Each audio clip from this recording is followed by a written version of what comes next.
देखो रिकॉर्डिंग का मैसेज करो, screen share. Yes ma'am. Yes ma'am. तो देखो लास्ट क्लास में हम लोगों ने ना कैश फ्लो स्टार्ट किया था, जिसका हम लोग डायरेक्ट मेथड कर रहे थे। और दो क्वेश्चन जो हम लोग डायरेक्ट मेथड से कर सकते हैं, ऐसे मैंने होमवर्क दिया था, ठीक है। इलास्ट्रेशन 9 और इलास्ट्रेशन 10, ठीक है। तो देखो इलास्ट्रेशन 9 जो है वो हम बता देते हैं, 10 बता देते हैं, उसके बाद इनडायरेक्ट मेथड समझाएंगे। From the following summary cash account. और नॉर्मली क्या होता है ना, जब हमें क्वेश्चन में देखो, सारे क्वेश्चन इनडायरेक्ट मेथड से हो सकते हैं, लेकिन डायरेक्ट मेथड से ना सारे क्वेश्चंस नहीं होते। अगर कहीं कैश अकाउंट अवेलेबल है हमारे पास, ठीक है, तो वो डायरेक्ट मेथड से हो सकता है, ठीक है। कैश अकाउंट होना जरूरी होता है। कैश अकाउंट बना हुआ है तो ही डायरेक्ट मेथड से हम लोग कर पाएंगे, अगर कैश अकाउंट नहीं बना हुआ है तो फिर डायरेक्ट मेथड से नहीं होता है।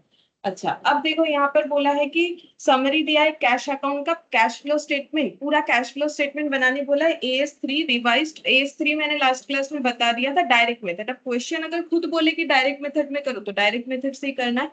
कंपनी का क्या क्या कैश एंड कैश, कंपनी का कोई कैश इक्विवेलेंट नहीं है, ऐसा बोल रहा है। कंपनी का कोई कैश इक्विवेलेंट नहीं है, ऐसा बताया गया है। कैश अकाउंट में देखो ओपनिंग कैश बैलेंस, और लास्ट क्लास में हम लोगों ने देखा था ओपनिंग कैश बैलेंस को हम लोग लास्ट में ऐड करके चेक करते हैं कि हमारा क्लोजिंग फिर कितना हुआ। Issue of equity share, equity share issue करना हमारा कौन सा एक्टिविटी, देखे एक बार पूछ लेते, तुम लोग को याद है कि नहीं। इशू ऑफ इक्विटी शेयर कौन सा एक्टिविटी है बताओ। Ma'am financing activity. हाँ, financing. Receipt from customer, operating. Operating. हाँ, sale of fixed asset, investing. Investing. Payment to supplier, operating. Operating. Operating. Purchase of fixed asset, investing. Investing. Overhead expense, operating. Operating. Wages and salaries paid, इधर है payments. Operating. हाँ सही बात। थोड़ा पूछ ले रहे एक दो क्वेश्चन में, इसके बाद तो तुम लोगों को याद हो ही जाएगा, क्योंकि स्टार्टिंग में है तो थोड़ा पूछ रहे हैं। इसके बाद taxation, operating ma'am. Operating. Operating. Dividend, financing. Financing activity. Repayment of bank loan, financing activity. Financing. Financing activity. और ये है क्लोजिंग, मतलब क्लोजिंग बैंक बैलेंस। हमारा पूरा कैश फ्लो स्टेटमेंट बनने के बाद हमारा 150 ये आंसर आना चाहिए, बस इतना छोटा सा ही क्वेश्चन था, ठीक है। चलो डायरेक्ट मेथड से करके देखते हैं कैसे बनेगा। इलास्ट्रेशन 9।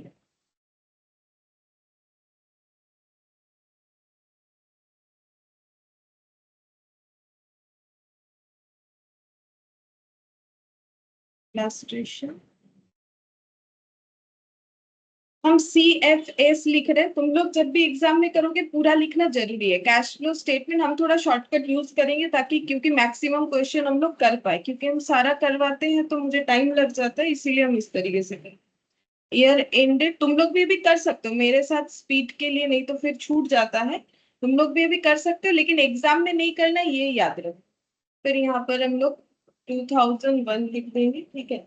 अच्छा, यहाँ लिख दिया मैंने एक्स लिमिटेड, कंपनी का नाम, पर्टिकुलर्स, अमाउंट, पर्टिकुलर्स, और यहाँ पर रुपीज और रुपीज, और ये सभी रुपीज हम लोग का आंसर देखो किसमें होगा, इन थाउजेंड, ठीक है। ये बीच में लिख देते हैं इन थाउजेंड।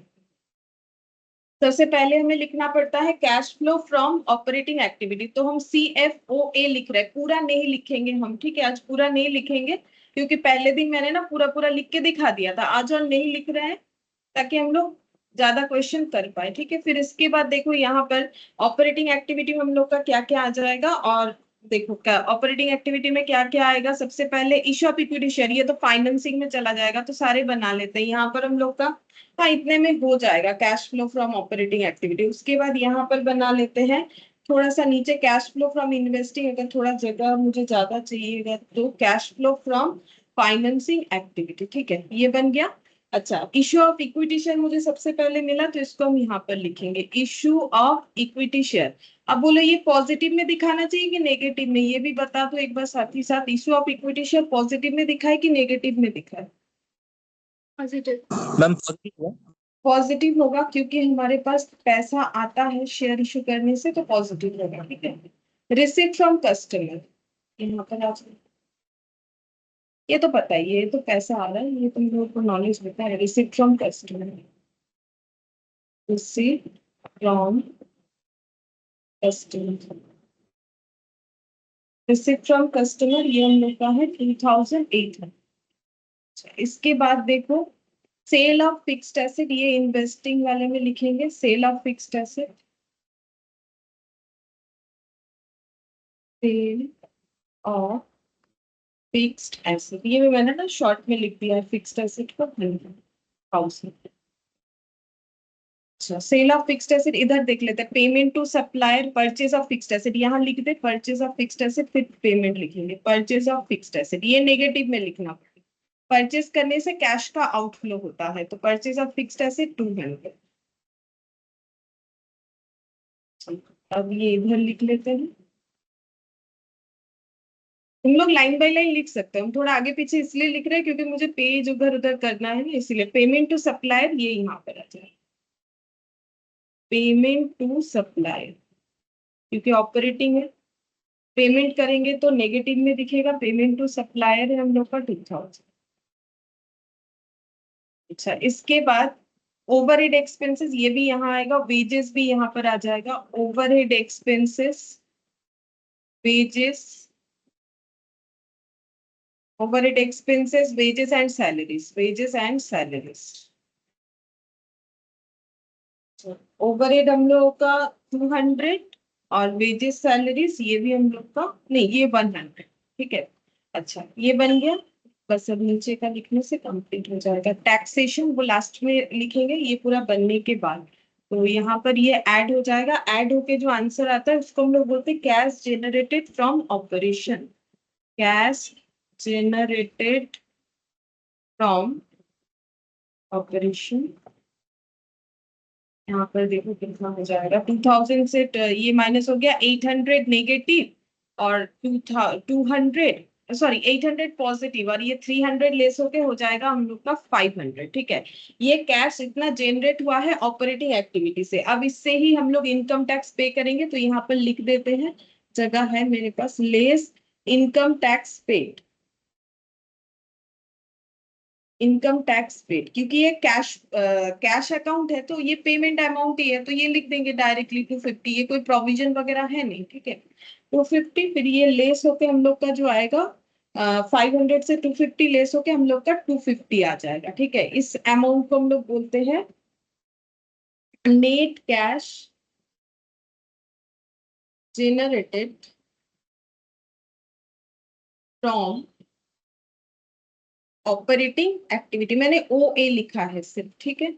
अच्छा, अब ये सेल ऑफ फिक्स्ड, अच्छा और कुछ बाकी था क्या? टैक्स के बाद dividend, repayment of bank loan, दोनों ही फाइनेंसिंग वाला है, लिख देते हैं रीपेमेंट ऑफ बैंक लोन और dividend paid, dividend paid, repayment of bank loan. Dividend paid है 50, सब नेगेटिव में दिखेगा, बैंक लोन है 300। ये देखो, डिविडेंड पेड और बैंक लोन हो गया, और तो कुछ नहीं लिखना पड़ेगा। अब इसका कैलकुलेशन, ये नेगेटिव में 50 दिखेगा और ये हम लोग का दिखेगा नेगेटिव में 100, तो दोनों में ही कैश जनरेट नहीं होके कैश यूज्ड हुआ है, तो इसको हम लोग लिखेंगे net cash used in investing activity. ठीक है, ऐसे लिखना है। और इधर हम लोग लिखेंगे net cash used in financing activity. ठीक है। अब पूरा टोटल करके देखना है कितना होगा, तो 250 पॉजिटिव, 100 150 नेगेटिव, मतलब 100 हम लोग का ये पॉजिटिव बैलेंस आ गया। इसको हम लोग बोलेंगे नेट कैश इंक्रीज, क्योंकि पॉजिटिव आया है, पूरे साल में कैश इंक्रीज हुआ है, net cash increase. Cash and cash equivalent लिखते हैं, लेकिन क्वेश्चन बोला था इनका कोई कैश इक्विवेलेंट नहीं है, तो वो लैंग्वेज मैंने यहाँ से हटा दिया। ओपनिंग कैश यहाँ पर ऐड करना है, जो कि क्वेश्चन में गिवन होगा। करने से हमें मिलेगा closing cash balance, closing cash balance. Opening closing cash balance जो है 150 होना चाहिए, यहाँ दिख रहा है ओपनिंग में, देख लो कितना है 50। तो देखो ये 50 ऐड होके 150 आ गया, तो मतलब सही बना है, आंसर मैच हुआ। ठीक है, इस तरीके से होना चाहिए। ये आसान था। अब हम लोग इलास्ट्रेशन 10 करते हैं, उसमें देखो क्या होगा।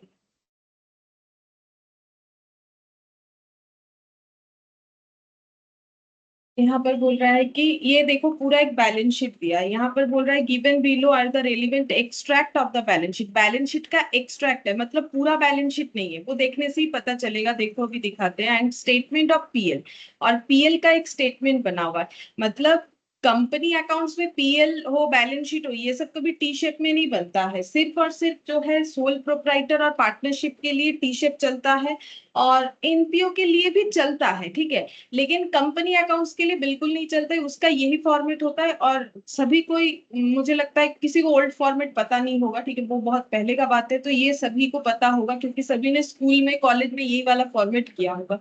एक्सट्रैक्ट ऑफ बैलेंस शीट देखो कैसे पता चल रहा है, क्योंकि बैलेंस शीट का टोटल नहीं किया, ऊपर से बैलेंस शीट का आइटम देखो, सिर्फ करेंट लाइबिलिटी करेंट एसेट दिया हुआ है, इसके अलावा non current liability non current asset equity liabilities कुछ भी नहीं दिया हुआ है, मतलब शेयर कैपिटल वगैरह नहीं दिया हुआ है। एक्सट्रैक्ट मतलब कुछ पॉइंट्स यहाँ से लिए गए हैं मेन बैलेंस शीट से। तो ट्रेड पेबल देखो यहाँ पर 250 और यहाँ पर 230। अच्छा एक बार ईयर को ध्यान से देखोगे, ये ऐसा होता है कैश फ्लो में ना, हमें बड़ा आगे पीछे दे देता है। देखो टाइमिंग्स, ये देखो ये प्रीवियस ईयर है, क्योंकि यहाँ पर टाइम देखो और यहाँ का टाइम देखो, मतलब डेट देखो, और ये करेंट ईयर है। तो पहले हम लोग का ट्रेड पेबल इतना था, अभी हम लोग का ट्रेड पेबल इतना है, ठीक है। शॉर्ट टर्म प्रोविजन, इसमें एक नोट बना हुआ है, नीचे देखेंगे कि नोट में क्या लिखा हुआ है। नोट मतलब अगर एक एक्सेस आइटम रहता है या फिर उसका डिटेल्स रहता है, तो वो नोट्स के अकाउंट्स में दिखाया जाता है। फिर अदर करेंट लाइबिलिटी में देखो यहाँ पर 70-50 दिया हुआ है, नीचे जाके देखेंगे कि उसमें क्या डिटेल्स है। इन्वेंट्रीज 180 से 200 हुआ है, ट्रेड रिसीवेबल 250 से 400 हुआ है, अदर करेंट एसेट 180 से 195 हुआ है। Statement of profit and loss of ABC limited दिया हुआ है। अब देखो अभी जो मतलब जो कंपनी अकाउंट्स का पीएल बनता है वो इसी तरीके से बनता है। सबसे पहले रहता है रेवेन्यू फ्रॉम ऑपरेशन, ये एक्चुअली सेल को बताता है, ठीक है। रेवेन्यू का मतलब सेल, ऑपरेशन मतलब जो बिजनेस का मेन एक्टिविटी, तो ये सेल जो तुम लोग ट्रेडिंग में बाई सेल लिखते हो वही वाला ये चीज है, ठीक है। अदर इनकम, अदर इनकम का मतलब जो पीएल में तुम लोग बाई साइड में लिखते हो ना, बाई साइड में जितने भी इनकम लिखते हो, बाई पहले जीपी ब्रॉट डाउन करते हो अगर ग्रॉस प्रॉफिट है, इसके बाद जो भी इनकम लिखते हो वो हम लोग का अदर इनकम होता है। तो ये अदर इनकम है, उसमें डिटेल्स दिया है, 4 नंबर पॉइंट में जाओगे तो दिख जाएगा क्या क्या अदर इनकम है। यहाँ टोटल इनकम, फिर उसके बाद ये एक्सपेंसेस रहता है। तो इसको जब हम कंपनी फाइनेंशियल स्टेटमेंट करवाएंगे तब हम बताएंगे इसको कैसे याद रखते हैं। हम तो इसको ऐसे ही याद रखते हैं, CPCEFDO, ठीक है। हम तुम लोग को भी बोलेंगे इस तरीके से याद रख सकते हो। देखो कैश फ्लो में तो इसे बनाना नहीं होता है, तो ये याद रखना जरूरी नहीं है, लेकिन जब कंपनी फाइनेंशियल स्टेटमेंट करोगे तब तो ये रेडी करना पड़ेगा, खुद से ये स्टेटमेंट बनाना पड़ेगा, तब जो है इसको याद रखना जरूरी होता है।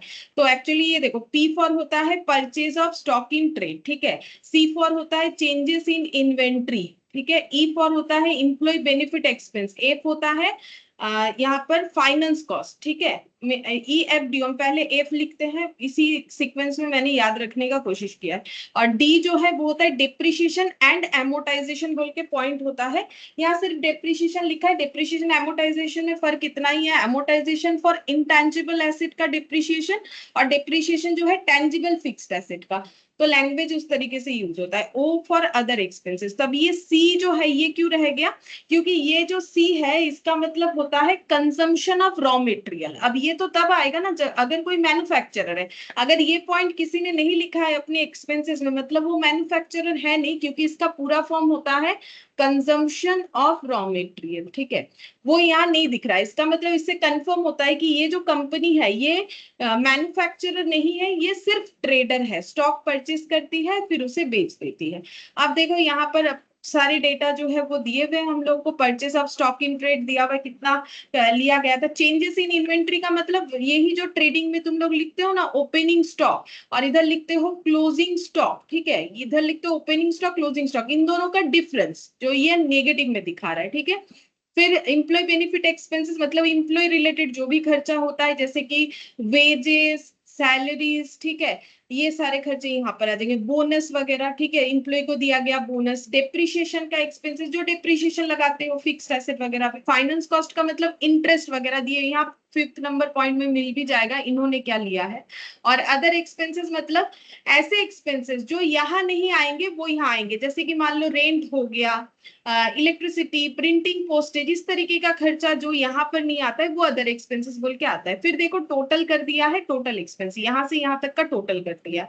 अब इसके साथ ये जो इनकम है इसके साथ इस एक्सपेंसेस को लेस करने से हमें मिलता है प्रॉफिट बिफोर टैक्स, क्योंकि कंपनी है तो टैक्स तो देती होगी। तो ये देखो प्रॉफिट बिफोर टैक्स, अगर टैक्स एक्सपेंसेस मतलब हमारे करंट ईयर का टैक्स कितना है 200, ठीक है, तो ये हम लोग का माइनस करने के बाद यहाँ पर कितना आ गया प्रॉफिट फॉर द ईयर इतना। ये टैक्स एक्सपेंस और टैक्स पेड में फर्क होता है। टैक्स एक्सपेंसेस का मतलब इस साल हम लोगों ने टैक्स पे करने के लिए कितना अमाउंट प्रॉफिट से हटा रखा है कि हाँ हमारा इतना टैक्स का एक्सपेंस हो सकता है, ठीक है। और जो पे करते हैं वो हमारा टैक्स पेड होता है। ये टैक्स एक्सपेंस जैसे तुम लोग लिखते हो ना प्रोविजन, ये बेसिकली प्रोविजन ही है, प्रोविजन फॉर टैक्सेशन, कि हम लोग टैक्स का अमाउंट पे करने के लिए इतना प्रोविजन कर रखे जो पीएल में लिखते हैं। उसके बाद यहाँ पर मिल गया profit for the year from continuing operation. Continuing का मतलब हो गया कि जो एक्टिविटी ये लोग करते हैं मतलब बेसिकली गोइंग कंसर्न।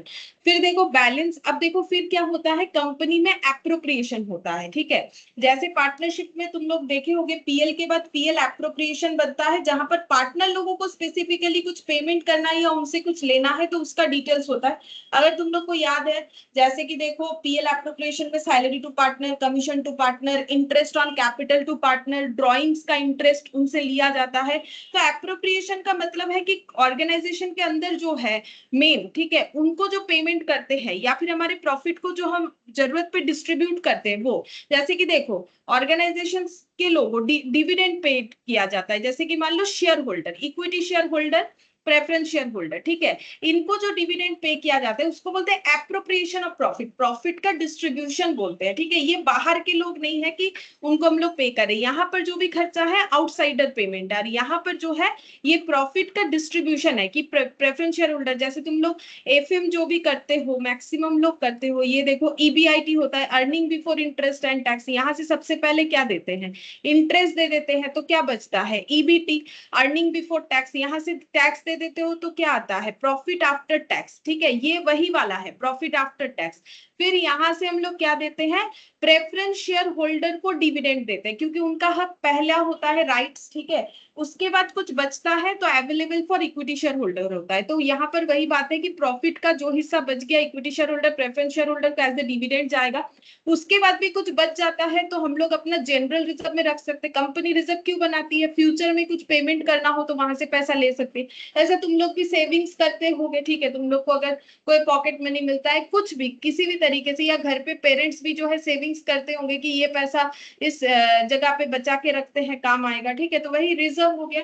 और यहाँ पर ये जो दिया हुआ balance of profit and loss account brought forward मतलब प्रीवियस ईयर का जो प्रॉफिट था, मतलब करंट ईयर का प्रॉफिट 510, प्रीवियस ईयर का प्रॉफिट 50, तो टोटल प्रॉफिट इनके पास 560, इसमें से ट्रांसफर टू जनरल रिजर्व 200 और डिविडेंड पेड 300, इस तरीके से होगा। तो यहाँ पर 60 बचेगा ऐसे, ठीक है।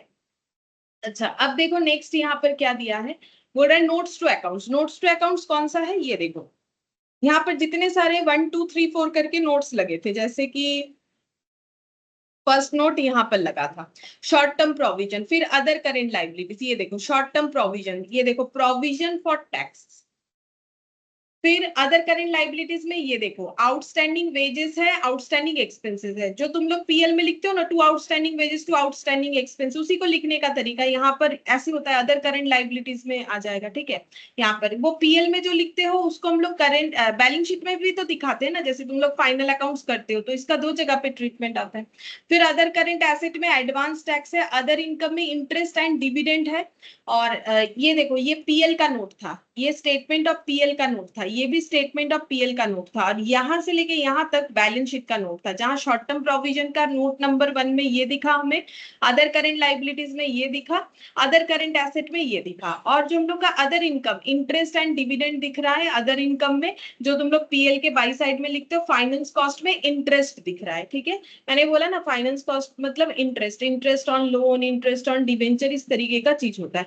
Compute cash flow from operating activities, सिर्फ बोला है ऑपरेटिंग एक्टिविटीज से कैश फ्लो स्टेटमेंट बनाने, दोनों मेथड से बोला है, डायरेक्ट इनडायरेक्ट, लेकिन अभी तो हम डायरेक्ट से ही करके दिखाएंगे, इनडायरेक्ट जब सिखाएंगे तब उससे करके दिखाएंगे। ठीक है, अभी डायरेक्ट मेथड से हम तुम लोग को दिखाते हैं, लेकिन यहाँ पर हमें सारे एक्टिविटीज को करने नहीं बोला है, सिर्फ और सिर्फ cash flow from operating activity करने बोला है। पहले हम स्ट्रक्चर बना देते हैं, इस क्वेश्चन को ना हम डिटेल्स में दिखा देंगे, ताकि इसको बहुत अच्छे से अगर समझ जाते हो तो कोई भी क्वेश्चन तुम लोग कर सकते हो। देखो एबीसी लिमिटेड, हम पहले स्ट्रक्चर बना लेते हैं। यहाँ पर cash flow statement for the year ended 31st of March 2000, particulars,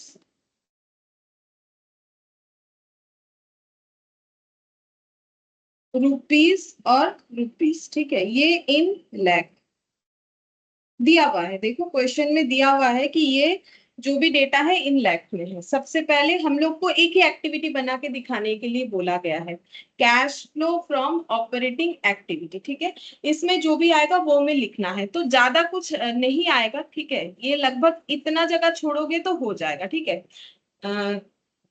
6-7 line के जितना जगह छोड़ोगे तो हो जाएगा। अब ऐसे क्वेश्चन को करोगे कैसे? ठीक है, तो देखो अब ये एक क्वेश्चन हम जो है पूरा डिटेल्स में दिखा देंगे, सारा वर्किंग नोट बना के, ताकि तुम लोग को क्लैरिटी हो जाए। लेकिन इतना वर्किंग नोट बनाना नहीं है एग्जाम में, क्योंकि इतना वर्किंग नोट बनाने पे काफी टाइम जाता है। ठीक है, तो फिर भी वर्किंग नोट बनाने से क्या होता है, हमें चीज समझ में आता है अच्छे से, इसलिए हम बता रहे हैं। जैसे यहाँ ट्रेड पेबल दिया हुआ है, देखो अब वर्किंग नोट कौन कौन से केस में बनाना चाहिए। तो पहला बात है वर्किंग नोट में हम बनाने के वाले, वर्किंग नोट में हम लोग जो है लेजर ओपन करेंगे। तो लेजर किस चीज का? अकाउंट्स का। जैसे ये एक अकाउंट, ये एक अकाउंट, ये सभी अकाउंट है, और पीएल में जाओगे वो भी सब एक एक अकाउंट है।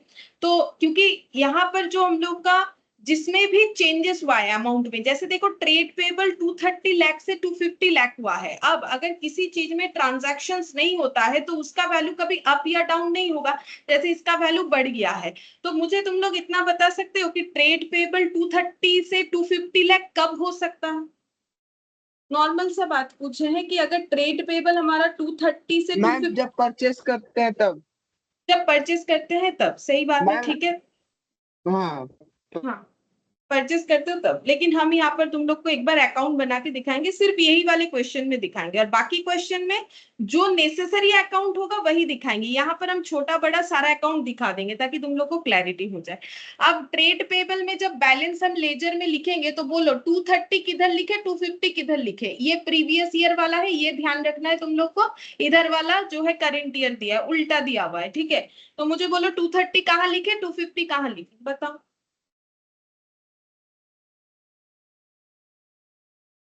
मैम, ट्रेड पेबल्स लाइबिलिटी होता है, इसीलिए उसका बैलेंस कैरिड डाउन होगा credit side, by balance brought down 230 होगा। ओपनिंग बैलेंस जो है ओपनिंग ईयर का ब्रॉट डाउन होगा क्रेडिट साइड, और जो क्लोजिंग वाला है वो इधर रहेगा। टू बैलेंस सीडी, ये हो गया मेरा यस मैम। 250। अच्छा, अब इसके बाद देखो शॉर्ट टर्म प्रोविजन है। अच्छा, शॉर्ट टर्म प्रोविजन में नोट नंबर 1 में जाके देखेंगे कि क्या डिटेल्स है। प्रोविजन फॉर टैक्स है, क्या ये बनाएंगे? हाँ, ये भी हम बना के दिखा देते हैं, मैंने बोला हम सारा बना के दिखा देंगे। देखो यहाँ पर प्रोविजन फॉर टैक्स, और कोई प्रोविजन क्रिएट करना वो भी लाइबिलिटी ही होता है, तो इसका भी ब्रॉट डाउन सेम तरीके से जैसे क्रेडिटर का होता है वैसा ही होना चाहिए। तो यहाँ पर लिखेंगे बाई बैलेंस बीडी अगर कुछ ओपनिंग है तो, और टू बैलेंस सीडी अगर कोई क्लोजिंग है तो। अब चेक करते हैं क्या दोनों ही अवेलेबल है। हाँ है, ये देखो 180 और 200। अगेन इधर वाला हम लोग का जो है प्रीवियस वाला, इधर वाला जो है करंट वाला दिया हुआ है, तो ये प्रीवियस वाला इधर लिख देंगे, और करंट वाला जो है इसको हम लोग इधर लिख देंगे। हो गया प्रोविजन फॉर टैक्सेशन। अच्छा, अब शॉर्ट टर्म प्रोविजन के बाद क्या डेटा अवेलेबल है देखते हैं। अदर करेंट लाइबिलिटी, इसमें भी नोट्स बना हुआ है। इसमें दो अकाउंट है, क्या दोनों बनाएंगे? हाँ, दोनों बना के दिखा देते हैं। आउटस्टैंडिंग वेजेस और आउटस्टैंडिंग एक्सपेंसेस हम यहाँ पर लिख देते हैं outstanding wages, outstanding expenses, outstanding expenses, और दोनों ही हम लोग का लाइबिलिटी है। वैसे भी देखो लाइबिलिटी साइड ही दिख रहा है, किसी का पेमेंट हम लोगों ने बाकी रखा है वो तो लाइबिलिटी होता है। बाई बैलेंस बीडी होगा तो लिखेंगे, लेकिन इसका ब्रॉट डाउन हमेशा ऐसा होता है किसी भी लाइबिलिटी लेजर का, बाई बैलेंस बीडी और टू बैलेंस सीटी। ठीक है, अब अमाउंट देख के पुट कर देते हैं। आउटस्टैंडिंग वेजेस 40-50, देखो ये प्रीवियस वाला ना इधर लिखा हुआ है, तो इसीलिए हम पहले ये लिख रहे हैं फिर इसके बाद ये डेटा लिख।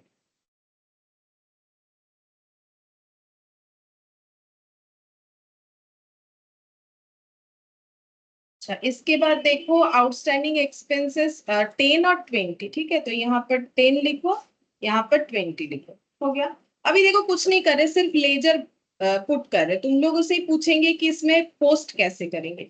इसके बाद इन्वेंट्रीज, इन्वेंट्रीज दिया है 180 और 200। ठीक है, तो इन्वेंट्रीज का अकाउंट बनाते हैं। इन्वेंट्रीज एसेट है तो इसका टू साइड जाएगा। थोड़ा बोरिंग लगेगा शायद क्योंकि हम इतना सारा बना रहे हैं, लेकिन एक ही क्वेश्चन में बनाएंगे ताकि क्लैरिटी हो जाए, बार बार सब क्वेश्चन में नहीं बनाना है।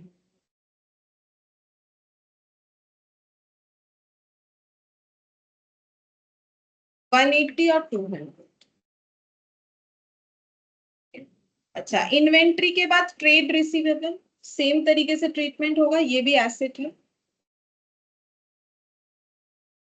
ट्रेड रिसीवेबल का मतलब डेटर, बिल्स रिसीवेबल ये सब होता है। जब कुछ ना बोले तो बिल्स, सॉरी सिर्फ डेटर माना जाता है। यहाँ पर बाई बैलेंस सीटी। अच्छा, अब देखते हैं ट्रेड रिसीवेबल में क्या है। 250 और 400, 54। अच्छा, इसके बाद अदर करेंट एसेट, ये नोट नंबर 3 में जाएंगे। अदर करेंट एसेट में advance tax, advance tax,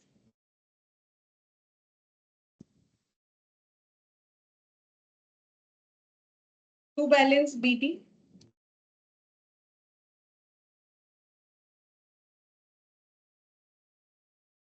by balance CD. To balance BT 180 और 195, 180 और 195। नेक्स्ट देखते हैं, ये कंप्लीट हो गया।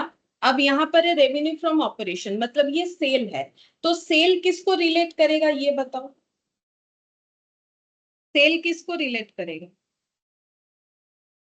सेल इसमें से कौन से लेजर को रिलेट करेगा? अरे बताओ।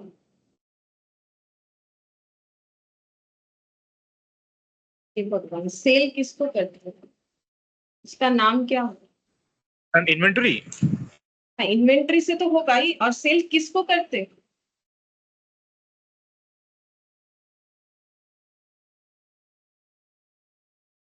अरे ट्रेड रिसीवेबल।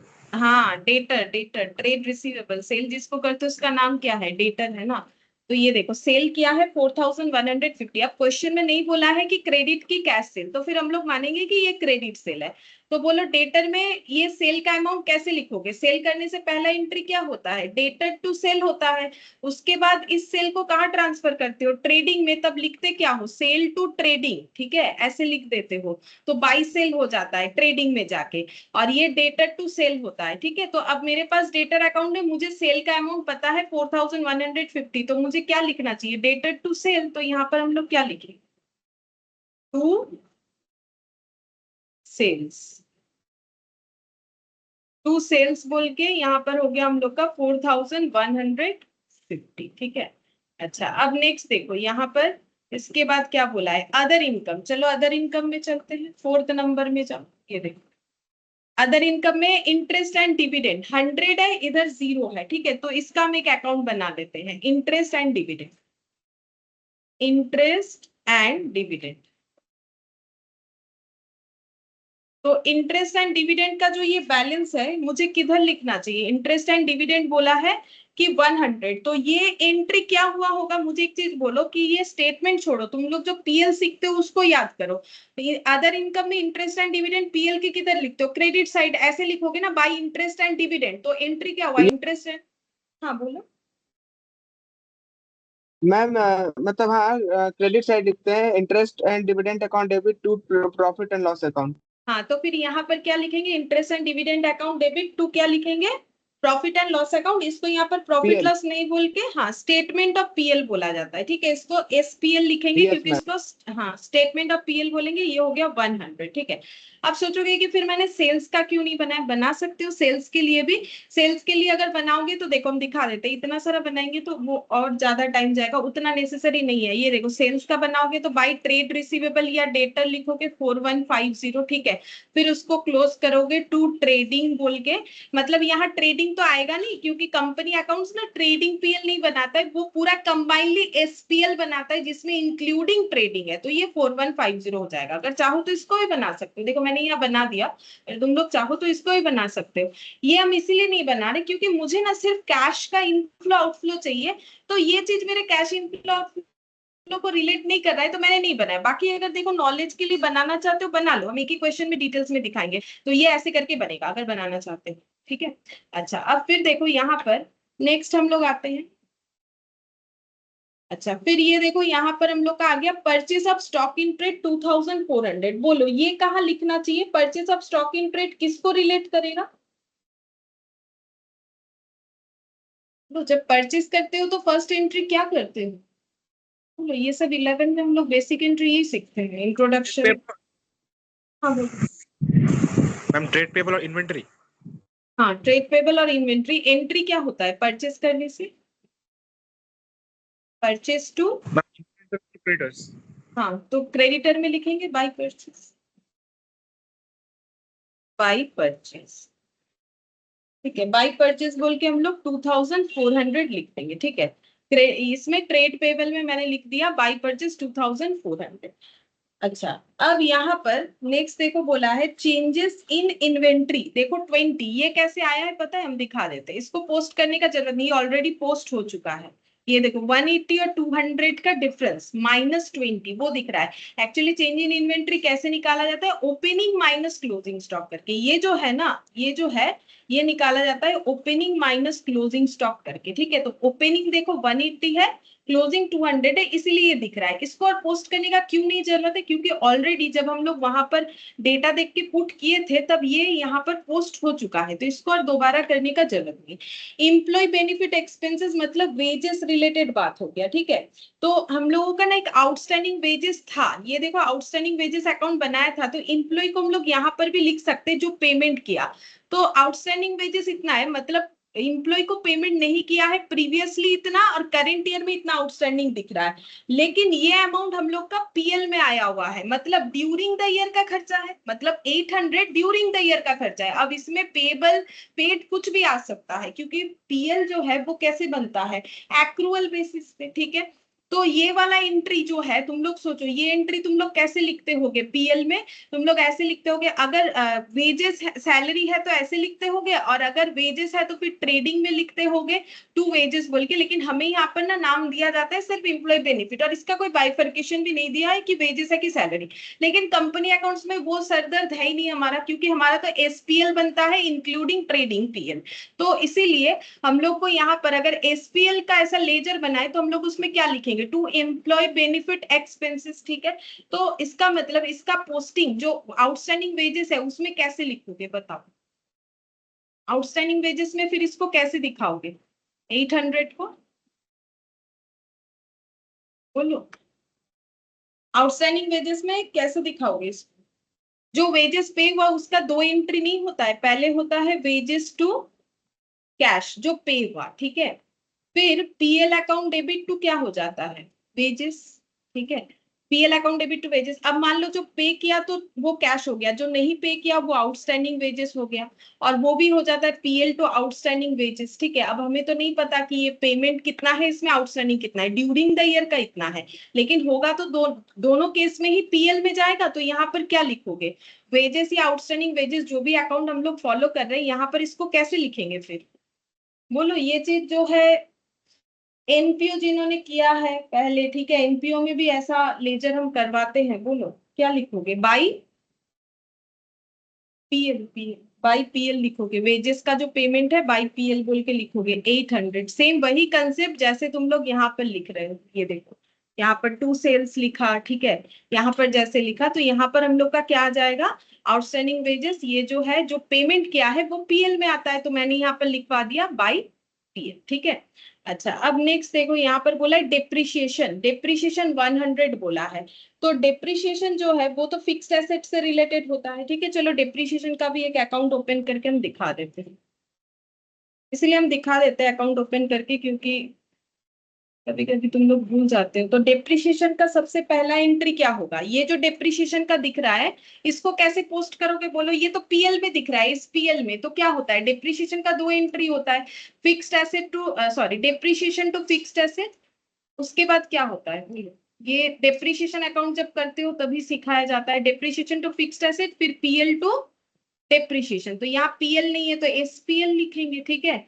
तो यहाँ पर क्या पोस्ट करोगे? बोलो ये 100 वाला क्या है? यहाँ पर ऐसे 100 चार्ज हुआ होगा, फिर ये 100 बोल के फाइनल अकाउंट्स में गया होगा, मतलब ये एसपीएल में गया होगा। अब बोलो तुम लोग इसमें क्या लिखोगे? डेप्रिशिएशन अकाउंट में क्या लिखोगे? बोलो, मैंने एंट्री तो मैंने ही बता दिया, तुम लोग सिर्फ बोलो लिखोगे क्या? ये तो डेप्रिशिएशन का अकाउंट बना हुआ है, यहाँ पर क्या लिखोगे? डेप्रिशिएशन अकाउंट कभी नहीं बनाया, यहाँ पर हो जाएगा टू फिक्स्ड एसेट 100।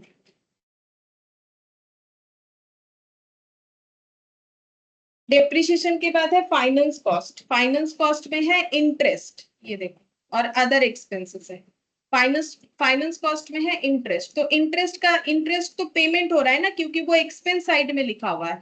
तो बोलो इंटरेस्ट का क्या लिखोगे? इंटरेस्ट अगर पेमेंट करे तो वो पीएल में डेबिट होता है कि क्रेडिट होता है? उस हिसाब से हम लोग लिखेंगे बाई एसपीएल, वो तो पीएल में ही दिख रहा है ना। ये एंट्री को अगर रीड करोगे, ये सारे क्वेश्चंस को, ये सारे पॉइंट्स को अगर तुम लोग रीड करोगे, अगर ये टी शेप में होता तो sales account debit to trading, other income account debit to PL, फिर ये trading to purchase of stock, फिर यहाँ पर trading to opening stock, closing stock account debit to trading, employ benefit में ऐसे हो जाता है, जैसे अगर ट्रेडिंग टू वेजेस हो सकता है, पीएल टू सैलरी हो सकता है, PL to depreciation, PL to interest, ऐसे होता है ना। तो पीएल की जगह एसपीएल लिखना है।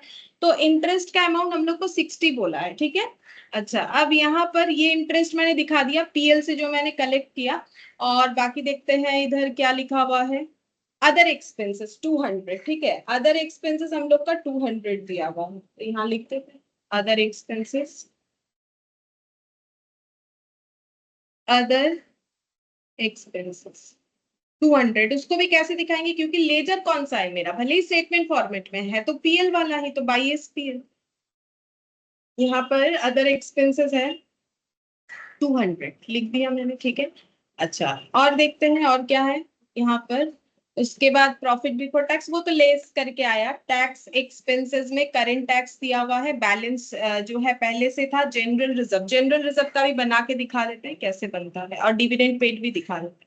जनरल रिजर्व, तो जनरल रिजर्व क्रिएट जो होता है वो क्रिएट होता है हम लोग का पीएल एप्रोप्रिएशन से। पीएल के बाद जो पीएल एप्रोप्रिएशन बनता है, तो प्रॉफिट कम हो जाएगा, रिजर्व क्रिएट करोगे तो PL appropriation account debit to general reserve, तो पीएल एप्रोप्रिएशन बोल के यहाँ पर हम लोग का 200 आ जाएगा। देखो क्वेश्चन में वही दिया हुआ है, पीएल एप्रोप्रिएशन का ही पार्ट है। ये देखो एप्रोप्रिएशन जनरल रिजर्व में ट्रांसफर होगा 200, डिविडेंड पेड 330, ये भी अकाउंट बना के दिखा देते हैं। डिविडेंड पेड, डिविडेंड पे हुआ है, बता ही दिया है यहाँ पर। तो डिविडेंड पे होने से एंट्री होगा टू बैंक, कितना बोला है पेमेंट हुआ है? बोला है कि 330 पेमेंट हुआ है, तो मैंने यहाँ पर 330 दिखा दिया। लगभग जितना सारा लेजर मुझे बताना था मैंने सारे जो है अकाउंट बना लिए। अब इसको क्लोज करते हैं एक एक करके, सारा चीज लिख लिया है, ठीक है। अब एक एक करके क्लोज करते, देखते हैं क्या क्या क्लोज हो जाएगा हम लोग का। तो यहाँ स्टार्टिंग से ही देखते हैं, सबसे पहले यहाँ पर हम लोग का क्लोज होगा ट्रेड पेबल। मुझे बताओ ट्रेड पेबल को जब क्लोज करोगे तो क्या लिखोगे? ये 230 है, ठीक है, तो 230 ऐड करने से हम लोग का आ जाएगा 2630। बताओ बताओ क्या लिखोगे?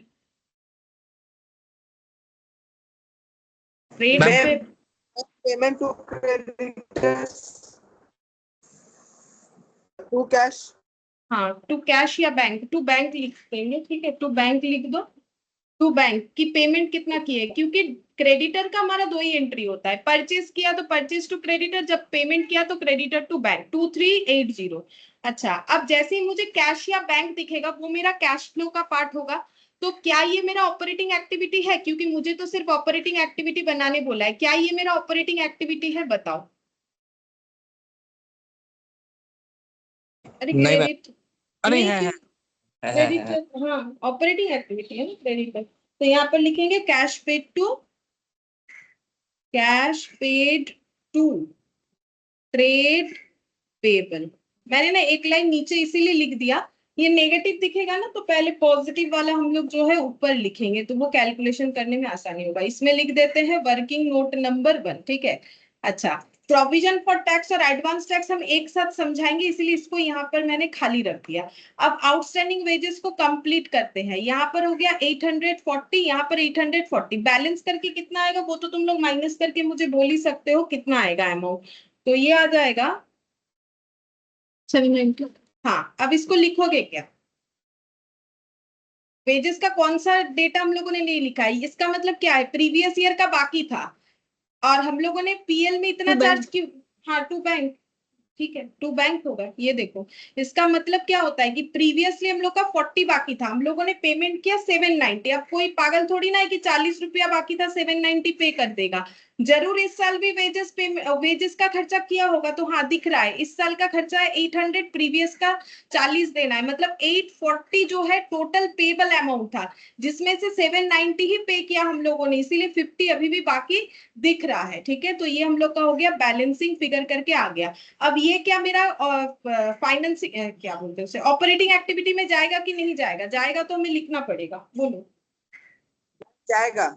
जाएगा, तो cash paid to wages 709 for wages, ठीक है, 709। अच्छा, अब आउटस्टैंडिंग एक्सपेंसेस को क्लोज करेंगे। तो देखो, प्रीवियसली 10 का आउटस्टैंडिंग एक्सपेंसेस था, अभी इतना है आउटस्टैंडिंग एक्सपेंस। मुझे लगता है मैंने कुछ लिखा नहीं है, पीएल में कुछ इसका इम्पैक्ट जरूर होगा। अदर एक्सपेंसेस 200, हाँ ये वाला मैंने शायद ना अदर एक्सपेंसेस दूसरा एक अकाउंट बना लिया है।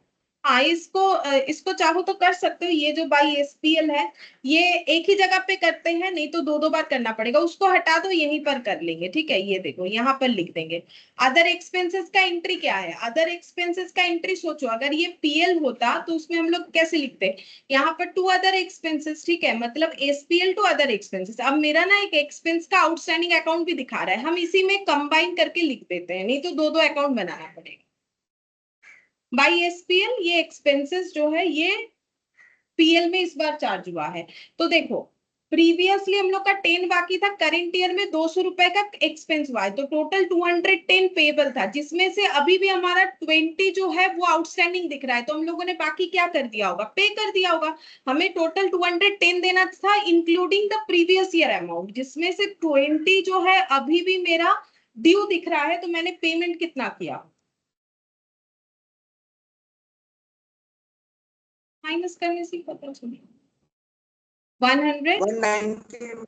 हाँ, अब ये भी मुझे कहाँ दिखाना चाहिए, ये भी मेरा ऑपरेटिंग एक्सपेंसेस है, कैश पेड फॉर एक्सपेंसेस 190, ठीक है, ये बन गया।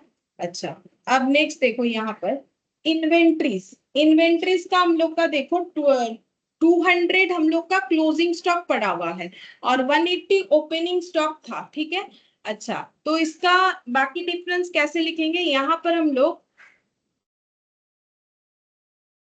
परचेज को लिख सकते हैं। देखो यहाँ पर हम लोग का ये एक्चुअली क्या हो रहा है, हम लोग का कम क्यों हो गया, क्योंकि हम लोग का सॉरी ज्यादा हुआ है, हम लोगों ने परचेज किया होगा, तो यहाँ पर लिखते हैं टू परचेज, जो स्टॉक परचेज किया है ड्यूरिंग द ईयर, ठीक है।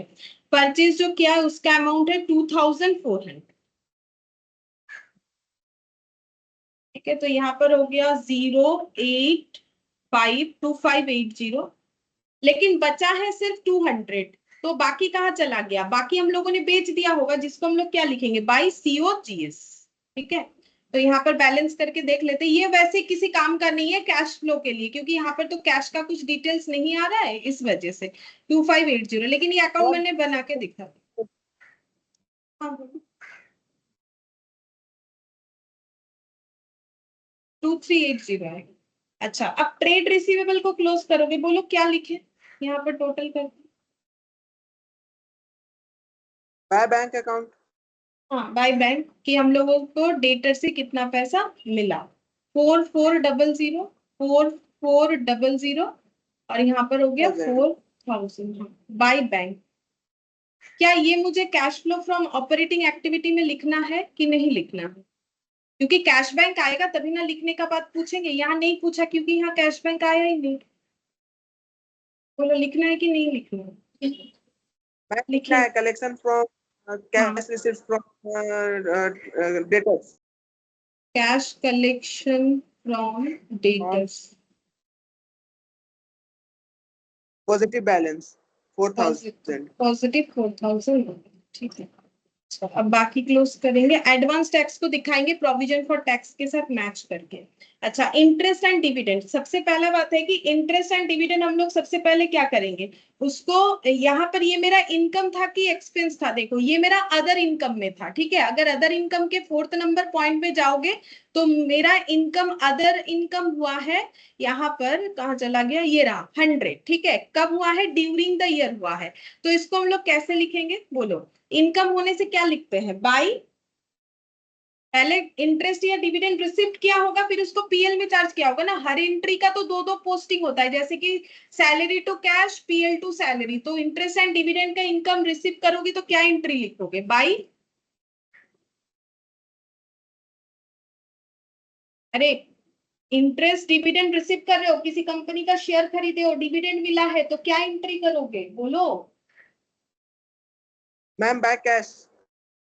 हाँ बाय कैश या बैंक। यहाँ पर कितना लिखेंगे, 100 ही लिखेंगे, ठीक है। तो ये 100 और यही पूरा पीएल में ट्रांसफर हो गया, ठीक है। अच्छा, मुझे एक चीज बताओ कि क्या ये मेरा cash flow from operating activity में जाएगा? No ma'am, it is from dividend inter financing activities. ये फाइनेंसिंग एक्टिविटी ये नहीं जाएगा, ठीक है। तो इसीलिए हम लोग नहीं कर रहे, ये जो समझाने के लिए मैंने किया है।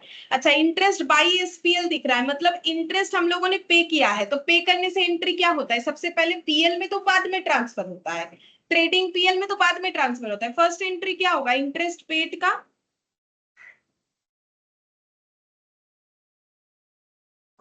Ma'am to bank. To bank, correct, to bank होगा, ठीक है। ये टू बैंक हो गया, बैलेंसिंग फिगर करके आ गया। क्या ये हम लोग का जाएगा वो क्या बोलते हैं ऑपरेटिंग एक्टिविटी में? नो मैम, फाइनेंसिंग एक्टिविटीज में जाएगा। हाँ, इंटरेस्ट पेड फाइनेंसिंग एक्टिविटी तो नहीं जाएगा। ये सब हम लोग क्यों नहीं लिख रहे हैं, क्योंकि ये हमारे एक भी ऑपरेटिंग एक्टिविटी के साथ नहीं जाता है, ठीक है। अच्छा, जनरल रिजर्व बाद में पूछते हैं, देखते हैं तुम लोग वो बता पाते हो कि नहीं। ये बता सकते हो मुझे ऐसा लगता है। तो डिविडेंड पे किया उसके बाद इसको कहाँ ट्रांसफर करोगे, जैसे सैलरी पे किया पीएल में ट्रांसफर, डिविडेंड पे किया तो कहां पर ट्रांसफर होगा? अभी देखो यहाँ लिखा हुआ है, मैंने बताया भी कहाँ होता है, ये देखो। पीएल में नहीं, पीएल नहीं बोल सकते, क्या बोलना पड़ेगा, ये हम दिखा रहे हैं, ये देखो पीएल एप्रोप्रिएशन। पीएल लिखने नहीं, पीएल में चार्ज नहीं किया जाता है, पीएल एप्रोप्रिएशन जब बनता है वहां चार्ज करता है। 3/3 बन गया। क्या ये जो टू बैंक है, डिविडेंड पेड टू बैंक जो है, ये क्या हम लोगों का फाइनेंस क्या बोलते हैं उससे बता ही दिया, फाइनेंसिंग एक्टिविटी है, चलो ऑपरेटिंग में नहीं जाएगा। अब जनरल रिजर्व को जब क्लोज करोगे तो यहाँ पर कैसे क्लोज करोगे, यहाँ पर ऑलरेडी पीएल एप्रोप्रिएशन लिख रखे हैं कि जनरल रिजर्व हम लोग प्रॉफिट से इतना अमाउंट को जो है ड्रॉ करके बनाए हैं, तो इसको क्लोज कैसे करोगे? ये देखो डेबिट साइड है, 2 तो लिखना पड़ेगा। अब इधर लिखोगे क्या, बोलो तो क्या लिखना पड़ेगा? जनरल मैम रिजर्व पीएल का पीएल एप्रोप्रिएशन क्रेडिट नहीं होता है, जनरल रिजर्व बनने पे पीएल एप्रोप्रिएशन डेबिट होता है, प्रॉफिट कम होता है। प्रॉफिट कम हो गया, रिजर्व बन गया, इसका पहला एंट्री, और इसके बाद तो और कोई एंट्री है नहीं, तो इसको कैसे क्लोज करेंगे? रिजर्व जो है क्लोज हो गया, लाइबिलिटी है तो to balance CD, carry down. हाँ ये कैरेट डाउन होगा, यहाँ पर और कुछ नहीं लिखना होगा, ठीक है। लेकिन ये सब मैंने समझाने के लिए किया ताकि तुम लोग को थोड़ा नॉलेज हो, बाकी ये सब करना हमारे इस क्वेश्चन के लिए जरूरी था ही नहीं, ठीक है। अच्छा, अब यहाँ पर सारी चीज लिख लिए। वैसे क्वेश्चन देखो तो कंप्लीट है, ठीक है, क्वेश्चन को देखोगे तो क्वेश्चन हम लोग का कंप्लीट हो चुका है। यहाँ पर ये सबको एडजस्ट करके देखो कितना हो रहा है, फिर हम टैक्स वाला भी बता देते हैं। 4000 माइनस 2380 माइनस 790 माइनस 190, देखते हैं कितना।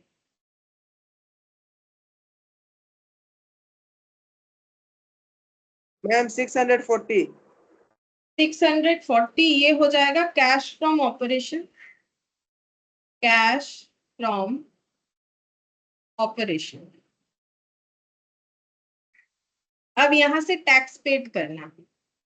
अब हम वो अकाउंट बता देते हैं, कैश टैक्स का जो मैंने बाकी रखा है वो लिखने से ही हमारे पास आंसर आ जाएगा, cash generated from operating activity. इसके बाद मेरा आंसर आ जाएगा cash generated from operating activity, ठीक है।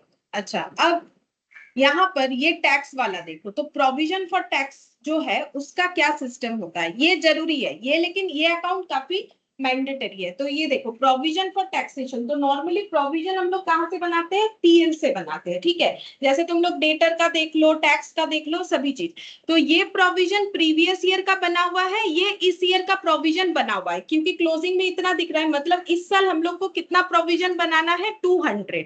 तो इस साल प्रोविजन क्रिएट करने से एंट्री क्या होगा बोल सकते हो, डेटर भी काफी बार तुम लोग किए हो, तो प्रोविजन क्रिएट का एंट्री बताओ, चाहे किसी भी चीज का प्रोविजन हो, डेटर हो या कोई भी हो, बोलो प्रोविजन क्रिएट का एंट्री क्या होगा। मैम पेड बोल रहे हैं, क्रिएट, हाँ। Provision to PL. Provision account debit to PL, provision बनाने से पीएल क्रेडिट होगा। नहीं मैम, प्रोविजन जिसके ऊपर बना रहे हैं वो डेबिट होगा। अब प्रोविजन प्रोविजन किसके ऊपर नहीं, प्रोविजन हमेशा पीएल से ही बनेगा, एक ही चीज है, पीएल से ही बनेगा। पीएल डेबिट टू प्रोविजन होगा, पहला एंट्री पीएल टू प्रोविजन होता है।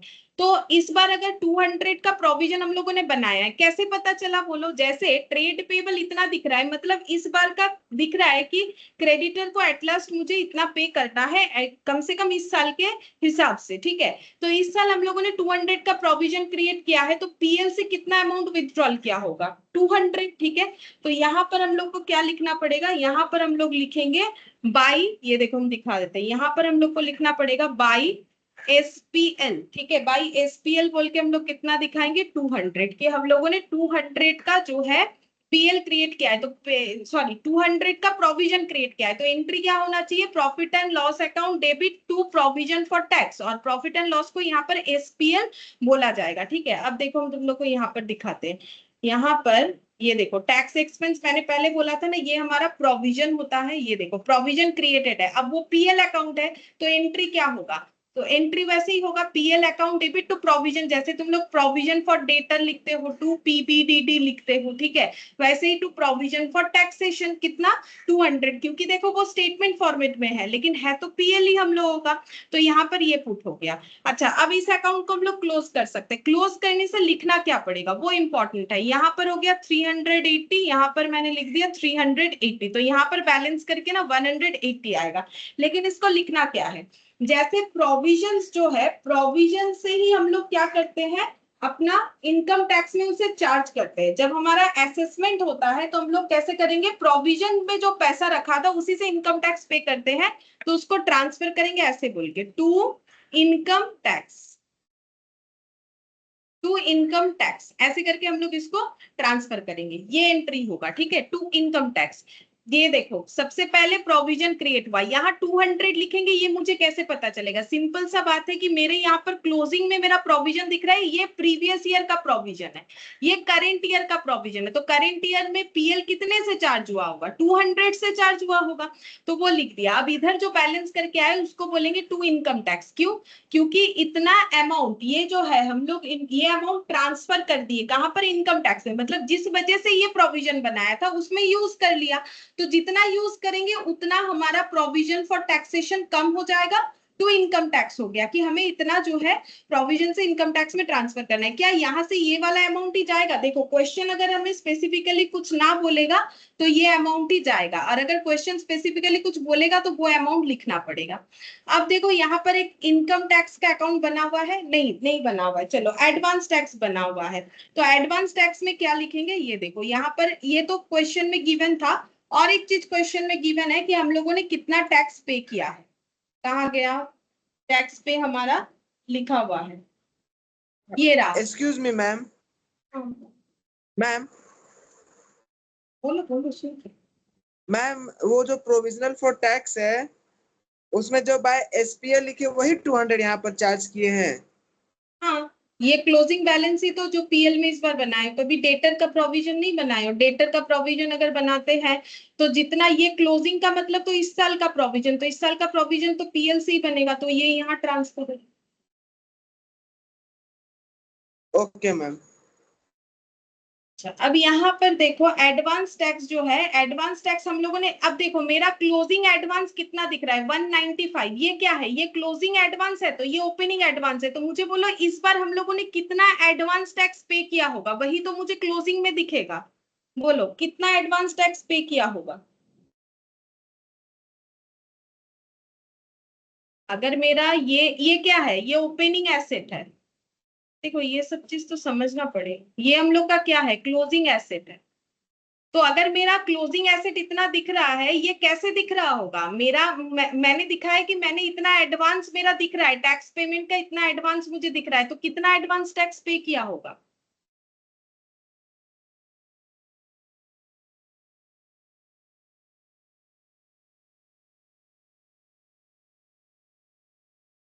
बोलो कितना एडवांस टैक्स पे हमारे किया। पास नहीं है। 195 यहाँ पर अगर क्लोजिंग दिख रहा है, ये सिंपल सा क्वेश्चन है, तुम लोग सोचो थोड़ा तो समझ जाओगे। 195 एडवांस दिख रहा है यहाँ पर, ये तो क्लोजिंग मैम बैलेंस है, इसका एंट्री बोलो। हाँ बोलो।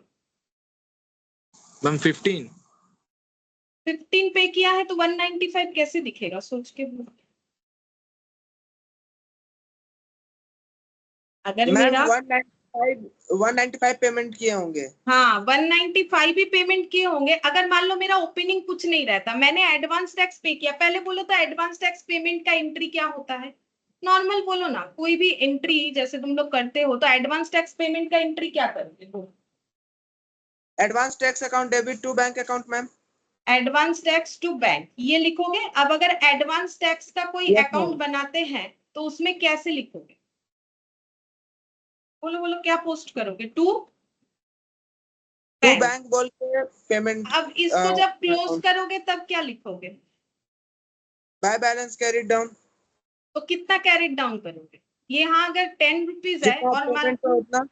जितना हुआ उतना, तो उसी से ये पता चलेगा कि अगर हम लोगों ने 195 हमारा क्लोजिंग बैलेंस दिख रहा है, तो इस साल हम लोगों ने एडवांस टैक्स पेमेंट कितना किया होगा 195। तो ये जैसे ये वाला था, ये इधर ट्रांसफर होता है, सेम तरीके से ये वाला है कंसेप्ट, ठीक है। तो हम लोग यहाँ पर लिखेंगे, ये देखो टू बैंक कितना लिखेंगे 195, ठीक है।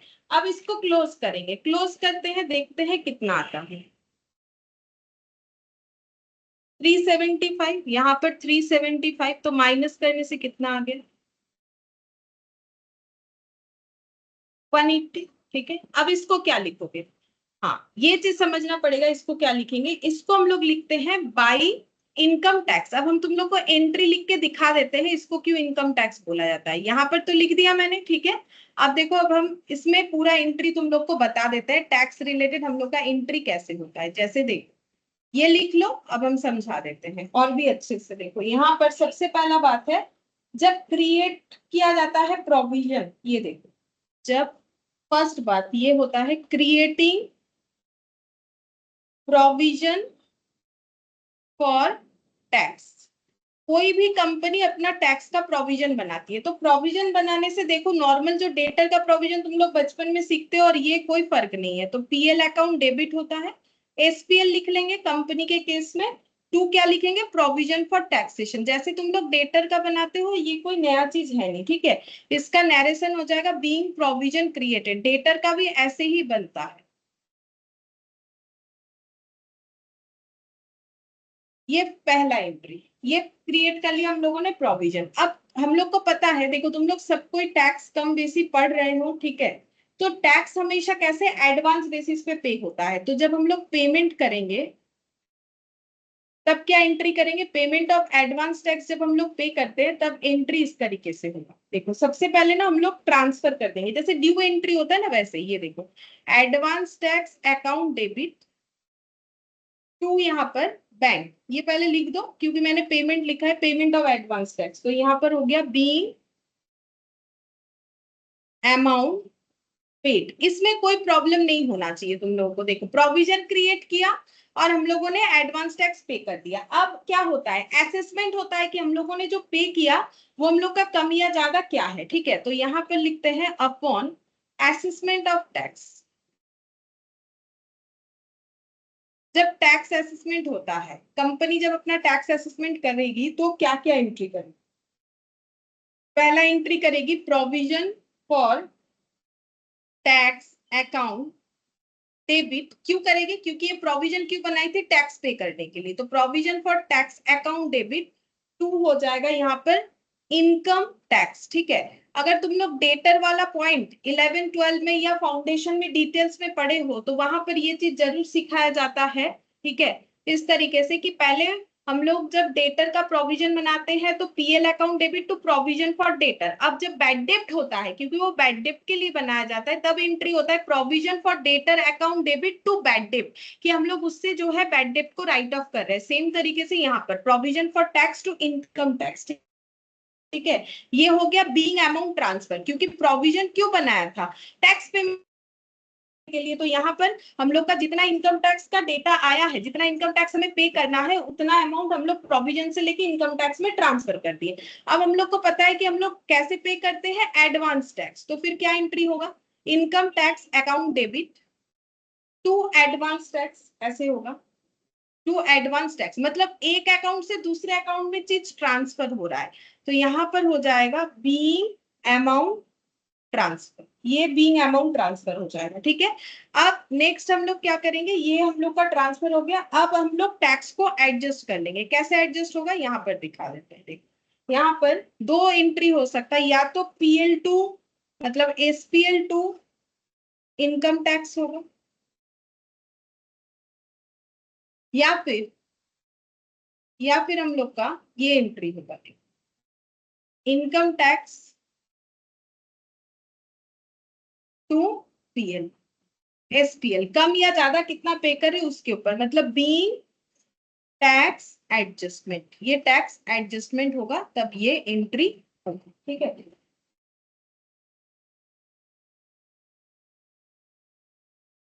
तो देखो सिंपल, सबसे पहले प्रोविजन क्रिएट करना है, प्रोविजन क्रिएट करके एडवांस टैक्स पे होता है। तो देखो वही सारे एंट्री वे हैं, advance tax account debit to bank, SPL to provision for tax. हाँ, और ये चीज समझना पड़ेगा, जो मेरा यहाँ क्लोजिंग है वही मेरा करंट ईयर का, इसलिए मैंने एरो लगा दिया, ठीक है। इस तरीके से होगा। अब यहाँ पर जब असेसमेंट होगा तब पहले हम लोग देखेंगे कि प्रोविजन फॉर टैक्स जो है वो हम लोग का कैसे चला जाएगा, provision for tax to income tax हो जाएगा, क्योंकि प्रोविजन का पैसा इनकम टैक्स पे करने के लिए यूज होगा। फिर हम लोग पे कैसे करते हैं, एडवांस बेसिस पे, तो income tax account debit to advance tax, फिर एडवांस टैक्स टू बैंक, ये पेमेंट हो जाएगा। फिर कम ज्यादा जो भी है उसके बेसिस पे एडजस्ट होगा। अगर जो है और भी पे करना है तो SPL टू इनकम टैक्स, और अगर हमें रिटर्न आ रहा है तो income tax account debit to SPL। ये यहाँ पर नहीं लगता है, तुम लोग अगर ये एंट्री और ये एंट्री इतना भी समझ लेते हो तो काफी है, तो समझने में कोई मुश्किल नहीं है। SPL to provision for tax, फिर provision for tax to income tax, हम लोगों ने प्रोविजन से इनकम टैक्स में ट्रांसफर किया, फिर income tax to advance tax और एडवांस टैक्स टू बैंक। बस ये अगर नहीं भी करते हो कोई जरूरत नहीं, इतने से काम हो जाता है, ठीक है। एटलीस्ट कैश फ्लो के लिए हमारा इतने से काम बन जाएगा। ये हो गया। और ये देखो हम बता भी देते सिंपल, ये अकाउंट हमें क्या बोल रहा है, मेरा एडवांस टैक्स प्रीवियस ईयर इतना था, इस साल मैंने और भी एडवांस टैक्स पे किया, कितना 195, लेकिन ये कैसे मैंने निकाला वो तुम लोग को समझना पड़ेगा कि अगर मेरा क्लोजिंग इतना है तो इतना ही पे किया, तो मैंने टोटल एडवांस टैक्स कितना पे कर दिया है, 370 5, ठीक है, लेकिन करंट ईयर का एडवांस टैक्स कितना है 195, मतलब प्रीवियस ईयर वाला जो है वो मेरा income tax account debit to advance tax हो गया है, मतलब कौन सा एंट्री, ये हो गया है, उतना अमाउंट हम लोग ट्रांसफर कर चुके हैं, ठीक है। और ये पीएल का इस तरह, ये जो है हम लोग का प्रोविजन फॉर टैक्सेशन का इस तरीके से बनेगा, ये प्रीवियस ईयर का प्रोविजन, ये करंट ईयर का प्रोविजन, तो करंट ईयर का क्लोजिंग इतना दिख रहा है और प्रोविजन से कितना अमाउंट यूज हुआ है 180, ठीक है, वो इनकम टैक्स बोल के दिख रहा है, ठीक है। और भी टैक्स के ऊपर बहुत सारा पॉइंट रहेगा, मैक्सिमम टैक्स के ऊपर ही रहेगा, करते करते और भी अच्छे से समझ में आएगा, ठीक है। तो ये हम लोग का देखो कंप्लीट हो गया क्वेश्चन नंबर 10 तक, जो दो मैंने तुम लोग को होमवर्क दिया था। अच्छा, और एक कर सकते क्वेश्चन नंबर 11, उसके बाद ही हम लोग इनडायरेक्ट मेथड समझेंगे। तो क्वेश्चन नंबर 11 देखो, यहाँ पर बोला है prepare cash flow for gamma limited for the year ending 31st of March 2001 from the following information. पूरा कैश फ्लो स्टेटमेंट ही बनाने के लिए बोला गया है, काफी सारा इंफॉर्मेशन है, ठीक है। पहले हम स्ट्रक्चर बना लेते, फिर तुम लोगों से एक एक पॉइंट पूछेंगे यहाँ पर, ठीक है। यहाँ पर लिखते हैं illustration 11, gamma limited cash flow statement for the year ended 31st of March 2001. Particulars, amount in crore में,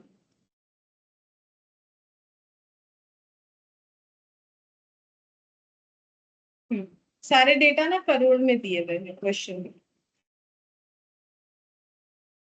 So cash flow from operating activity, इसमें काफी सारा पॉइंट होगा, ठीक है। इसके बाद लगभग यहाँ लिखते हैं cash flow from investing activity, और उसके बाद आ जाएगा cash flow from financing activity, वो पीछे लिख लेंगे, cash flow from financing activity, ठीक है। अब तुम लोगों से एक एक करके पूछते हैं। जैसे पहला point, sales for the year 135 crore, out of which 60% was cash sale, तो बोलो इसका कौन सा अमाउंट लिखोगे, कहाँ लिखोगे, पहले बोलो ये कौन से एक्टिविटी से रिलेटेड ट्रांजैक्शन, बोलो। Ma'am operating. तो इसका कितना अमाउंट हमें ऑपरेटिंग में लिखना है, मैम पूरा अमाउंट ऑपरेटिंग में लिखाएगा, बस नहीं 60% सेल्स कैश सेल्स के नाम पे लिखाएगा। ओनली 60% लिखना है, 40% नहीं लिखना है, क्योंकि हम लोग कैश फ्लो स्टेटमेंट बना रहे हैं, तो क्रेडिट सेल का यहाँ पर कोई हमारा जो है लिखने का काम नहीं है, ठीक है। तो यहाँ पर हम लोग लिखेंगे कैश सेल 135 इंटू 60%, ये होता है 81 करोड़, ठीक है। फिर नेक्स्ट देखो यहाँ पर purchase for the year 55 crore, out of which credit purchase 80%, तो बोलो ये कौन से एक्टिविटी से जा रहा है, कौन सा एक्टिविटी के साथ जाएगा,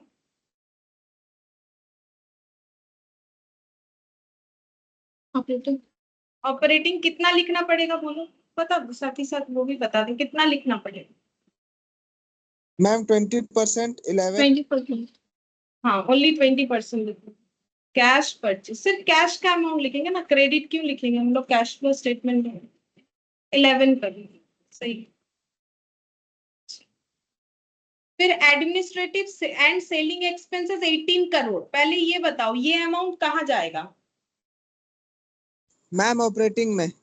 ऑपरेटिंग में पूरा चला जाएगा, क्योंकि बोल दिया है अमाउंटेड टू इतना करोड़, ठीक है। हमें ये नहीं बोला है कि बाकी है, कुछ भी नहीं बोला है, तो हम लोग पेड ही मानेंगे, तो यहाँ पर लिखेंगे पेड। तो यहाँ पर ऐसे लिख देते हैं administration and selling expense paid, ये हो जाएगा 18 करोड़, तो ये नेगेटिव में आएगा। अच्छा, कैश परचेज भी नेगेटिव में आएगा, ये सिर्फ पॉजिटिव में आएगा। अच्छा, अब ये सैलरी पेड 22 करोड़, ये आएगा ऑपरेटिंग में।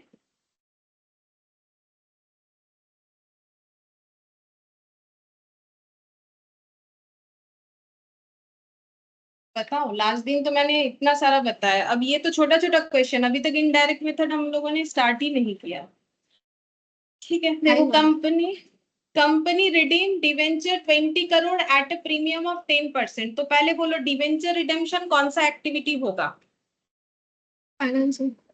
फाइनेंसिंग एक्टिविटी, ठीक है। तो फाइनेंसिंग में जाते हैं, इसको लिखेंगे redemption of debenture, redemption of debenture, ठीक है। अच्छा, मुझे ये बताओ कि कितना पेमेंट करना पड़ेगा कंपनी को। कंपनी अगर 20 करोड़ का डिवेंचर रिडीम करना चाहती है विद प्रीमियम ऑफ 10%, प्रीमियम का मतलब है एक्स्ट्रा अमाउंट के साथ पे करेगी, इतना एक्स्ट्रा वो परसेंटेज में बता दिया, तो कंपनी को कितना पैसा देना पड़ेगा? 22 रुपीज मैम। 22 देना पड़ेगा, ठीक है। लेकिन उसके बाद देखो क्वेश्चन में और क्या बोला है, मतलब ऐसे हो जाएगा, सीधा बात है, कंपनी को 20 करोड़ तो देना ही है, जो कंपनी ने लोन लिया है, लोन डिवेंचर का मतलब पब्लिक से लिया गया लोन, 20 करोड़ तो देना ही है, लेकिन 20 करोड़ पे और भी 10% देने का बात किया था कंपनी ने, तो इतना अमाउंट देना पड़ेगा। तो 20 का 10% 2 + 20 22 करोड़ देना पड़ेगा। अब आगे क्वेश्चन को पढ़ते हैं। Debenture holder were issued equity share of 15 crore towards redemption and the balance was paid in cash. लेकिन ये डिवेंचर होल्डर को जो रिडेम्पशन है ना, वो पार्टली कैश है, पार्टली इक्विटी शेयर है, मतलब कन्वर्टेबल इक्विटी शेयर है। बेसिकली डिवेंचर को फ्यूचर में क्या कर दिया इन्होंने, इक्विटी शेयर में कन्वर्ट कर दिया है कि ठीक है, आप लोगों को जो भी पेमेंट करना है उसमें से 15 करोड़ का हम लोग इक्विटी दे देंगे। तो अगर 15 करोड़ का इक्विटी इशू होगा तो कंपनी का 15 करोड़ का कैश आउटफ्लो नहीं होगा, बाकी बोला है कि कैश दे देंगे। तो 22 करोड़ में से 15 करोड़ का दिया जाएगा इक्विटी शेयर। क्वेश्चन बोल रहा है, हम कुछ नहीं बोल रहा है, बाकी का बोल रहा है पेमेंट करेंगे। तो अब बोलो कैश आउटफ्लो कितना?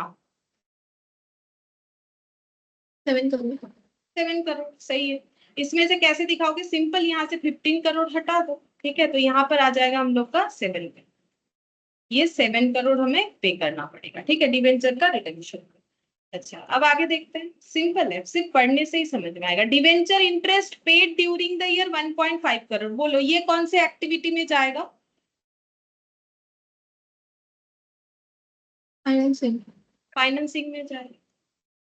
Debenture interest paid 1.5 crore, interest पे क्या है तो फाइनेंसिंग में जाएगा, डिवेंचर का है, लोन का है। डिविडेंड पेड 11.7 करोड़, बोलो ये कौन से एक्टिविटी में जाएगा? फाइनेंसिंग। फाइनेंसिंग में जाएगा। डिविडेंड पेड 11.7 करोड़, ठीक है। अच्छा, फिर उसके बाद देखो इन्वेस्टमेंट कॉस्टिंग 12 करोड़, एक इन्वेस्टमेंट था जिसका 12 करोड़ बुक वैल्यू था, कॉस्टिंग मतलब जिसको हम लोगों ने 2.4 करोड़ प्रॉफिट में बेच दिया। पहले बोलो इन्वेस्टमेंट बेचना कौन से एक्टिविटी में आएगा, फिर हम अमाउंट पूछ लेते हैं। Investing activity. इन्वेस्टिंग एक्टिविटी में आएगा, सही है, लेकिन कितना अमाउंट हम लोग लिखेंगे वो भी बताना है। तो हम पहले यहाँ लिख लेते हैं इन्वेस्टमेंट सोल्ड। तो इन्वेस्टमेंट सोल्ड करने से जो अमाउंट आएगा वो मेरा पॉजिटिव दिखेगा। बोलो कितना अमाउंट लिखना है? 14.4। हाँ 14.4, क्योंकि 12 करोड़ का बेच रहे हैं, लेकिन अगर प्रॉफिट 2.4 हो रहा है तो कितने में बेचा होगा? 14.4। ऐसा लास्ट दिन भी आया था, मैंने तुम लोग को एंट्री भी बताया था।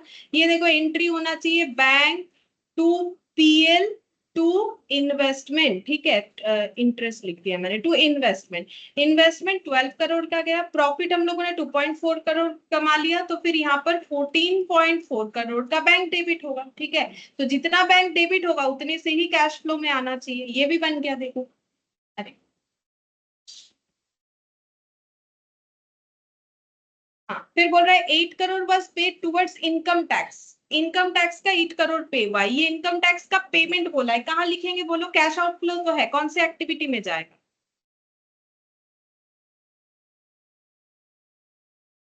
ऑपरेटिंग में। यहाँ टैक्स पेड आ जाएगा, यहाँ लिख देते हैं टैक्स पेड।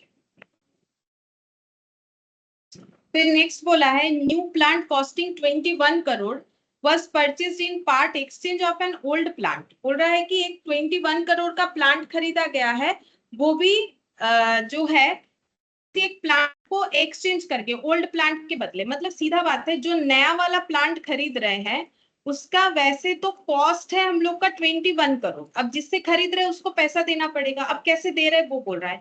बोल रहा है कि हम लोगों ने इसके बदले एक ओल्ड प्लांट दे दिया है, किसको? क्रेडिटर को, मतलब जो सप्लायर है उनको। Book value of the old plant 12 crore, 12 crore का ओल्ड प्लांट दिया, ठीक है। But the vendor took over the old plant at a book value of 10 crore. But vendor जो है वो बोल रहा है हो सकता है आपका ये पुराना वाला प्लांट 12 करोड़ का है, लेकिन हम तो इसे 10 करोड़ मानेंगे, ठीक है। अब ये एग्री भी हो गए होंगे तभी आगे ट्रांजैक्शन होगा, अदरवाइज कैसे होगा? Balance was paid in cash to vendor. तो बैलेंस कितना हो रहा है जो कि कैश में दिया गया है, वो बताओ तुम। बोलो, बैलेंस कैश कितना होगा? मैम 11 करोड़। सही है, 11 करोड़ होगा, हम लोगों ने कैश दिया होगा, क्योंकि 21 करोड़ के बदले हम लोगों ने एक 12 करोड़ का मशीन दिया, लेकिन जिसको दिया, प्लांट दिया, वो तो बोल रहे हैं 12 करोड़ नहीं मानेंगे, तो वो तो माना उसके पास 10 करोड़ आया, और उसको कितना करोड़ मिलना चाहिए? 11 करोड़। तो 11 करोड़ का हमारा ये कैश का आउटफ्लो है। तो हमें कौन सा एंट्री जो है, कौन सा ट्रांजैक्शन कैश फ्लो में दिखाना है? ये थोड़ी ना दिखाना है, इसमें कैश आउटफ्लो हुआ ही नहीं है, यहाँ पर एक्सचेंज हुआ है और ये कैश आउटफ्लो हुआ, ये मुझे दिखाना है, लेकिन कौन से एक्टिविटी में दिखाएंगे बोल? प्लांट खरीदना इन्वेस्टमेंट।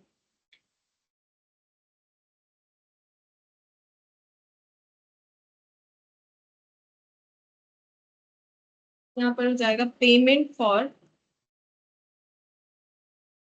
प्लांट 11 करोड़। फिर यहाँ पर डेटर 45 से यहाँ पर दिख रहा है डेटर हो गया है 50, 45 से डेटर 50 हो गया है। अच्छा, अब क्रेडिटर का भी चेंजेस दिखा है बैंक का, तो अगर हम दो अकाउंट बना लेते हैं डेटर क्रेडिटर, तो फिर हम लोग लिख पाएंगे यहाँ पर बाकी डेटा को, ठीक है। तो एक बार लिख लेते हैं, डेटर और क्रेडिटर का अकाउंट बना लेते हैं, बाकी बिना अकाउंट बनाए हो गया, डेटर क्रेडिटर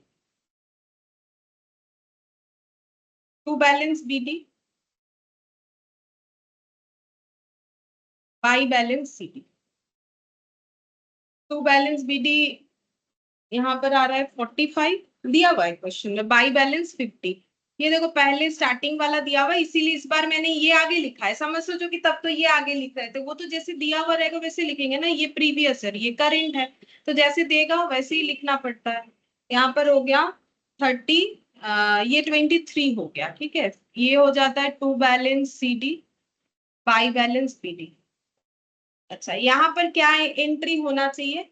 सबसे पहले जो क्रेडिट सेल है यहाँ पर आएगा टू सेल्स क्रेडिट वाला, तो बोलो क्रेडिट सेल कितना आएगा?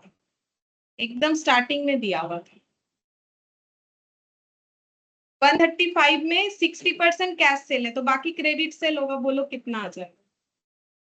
40%। कितना होता है? 54 करोड़। ये जो बैलेंस करके आ रहा है इसको क्या लिखोगे? बाई बैंक, क्योंकि डेटर से हमारा दो ही रिलेशन होता है, पहले तो डेटर टू सेल, फिर होता है कैश या बैंक टू डेटर। अच्छा, क्रेडिट सेल तो परचेज का एंट्री होना चाहिए और एक कैश पेमेंट का। परचेज हमें पता है, क्वेश्चन में सेकंड पॉइंट में बता रखा था कितना हमारा क्रेडिट परचेज है। 55 करोड़ में 80% क्रेडिट परचेज है, तो 55 का 80% जितना होगा उतना लिखना। तो ये अमाउंट हो गया 44 करोड़, यहाँ पर हो जाएगा 65, 65 माइनस 23, 42 करोड़। ये हम लोग का हो गया टू बैंक, क्रेडिटर को पेमेंट कर दिया, ठीक है। अब इसमें से कौन सा अमाउंट हमारा जो है ऑपरेटिंग एक्टिविटी में, दोनों ही ऑपरेटिंग में जाएगा, डेटर से कलेक्शन और क्रेडिटर को पेमेंट, बाकी और कुछ नहीं जाएगा, डेटर से कलेक्शन और क्रेडिटर को पेमेंट। तो यहाँ पर लिखते हैं कलेक्शन फ्रॉम डेटर और payment to creditor, payment to creditor. अच्छा, कलेक्शन फ्रॉम डेटर ये हम लोग का आया अमाउंट, कलेक्शन फ्रॉम डेटर आया हम लोग का 49 शायद, और पेमेंट टू क्रेडिटर आ गया हम लोग का 42। देखो कैश फ्लो करने के लिए हमारा कुछ नहीं, बेसिक बहुत अच्छा होना चाहिए। सीधा बात है कि हमारा जो 11-12 में जो जर्नल एंट्री होता है वो हमारा काफी स्ट्रांग होना चाहिए, ठीक है। वो अगर हमें समझ में आता है तो ये जर्नल एंट्री है, क्योंकि उसी से लेजर पोस्टिंग कर रहे हैं ना। फिर यहाँ पर हो जाएगा cash generate from operation 81 minus 11 minus 18 minus 22 plus 49 plus 42 121।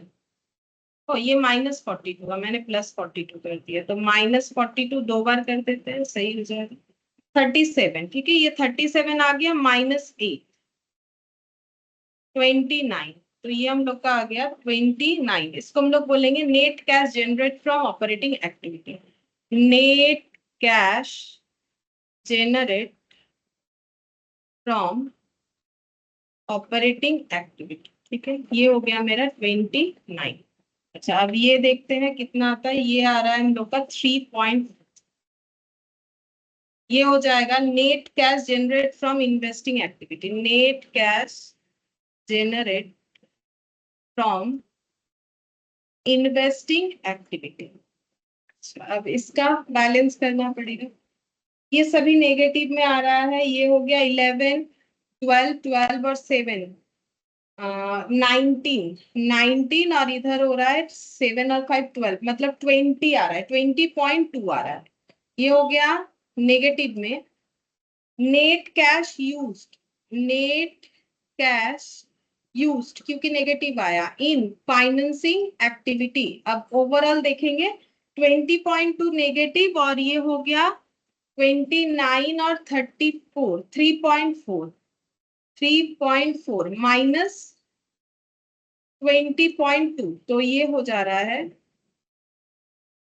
12.2। ये हो गया net cash increase 12.2। Net cash increase during the year. इसमें और एक चीज लिख लेना चाहिए था, net cash and cash equivalent increase during the year. Opening cash, opening cash question में देगा जरूर, देखते हैं। दिया हुआ है, ये देखो 6 करोड़, ये ऐड कर 18.2, ठीक है। ये क्लोजिंग हो गया, क्लोजिंग कैश, ठीक है। 18.2 करोड़ ये हो गया हम लोग का closing cash and bank balance, ठीक है। इस तरीके से हो जाए। ये भी आसान था, ज्यादा कुछ टफ नहीं था, लेकिन थोड़ा समझ के करना पड़ेगा। अच्छा, अब देखो हम लोग इनडायरेक्ट मेथड में जाते हैं। हम पहले इसको समझाने का कोशिश करेंगे, ठीक है। इनडायरेक्ट मेथड जो है उसके जो स्ट्रक्चर है उसको लेके काफी लोगों को ऐसा लगता है कि इसको कैसे रटे, कैसे याद करें। रटने का जरूरत नहीं है, हम बताते हैं, देखो कैसे होगा। जो हम लोग का ट्रेडिंग पीएल है ना, वही हम लोग का इनडायरेक्ट मेथड से जो है क्या बोलते हैं उसे, cash flow from operating activity. देखो इन्वेस्टिंग फाइनेंसिंग जैसे इनडायरेक्ट में होता है वैसे ही होगा। ये बदल जाता है, ये जो देख रहे हो ये बदल जाता है। ये एकदम सीधा सीधा ऐसा नहीं लिख सकते, इसमें कुछ अलग तरीके से हमें प्रेजेंटेशन करना पड़ता है, ठीक है। तो इनडायरेक्ट मेथड देखो हम यहाँ पर दिखाते कैसे होगा। जैसे तुम लोग को ट्रेडिंग पीएल तो पता ही होगा, ट्रेडिंग एंड पीएल, ठीक है। इसमें क्या क्या लिखते हैं उसका डिटेल्स पता होना चाहिए। सबसे पहले हम लोग लिखते हैं to opening stock, to purchase, to direct expense. थोड़ा पेशेंस के साथ सुनना है, अगर सुनोगे तो एकदम क्लियर हो जाएगा कि किस तरीके से स्ट्रक्चर बनाते हैं। नहीं तो फिर वही पुराने मेथड रटना पड़ेगा कि इसके बाद ये लिखते हैं उसके बाद वो लिखते हैं, ठीक है। ग्रॉस प्रॉफिट इधर आ जाएगा हम लोग का by sales by closing stock.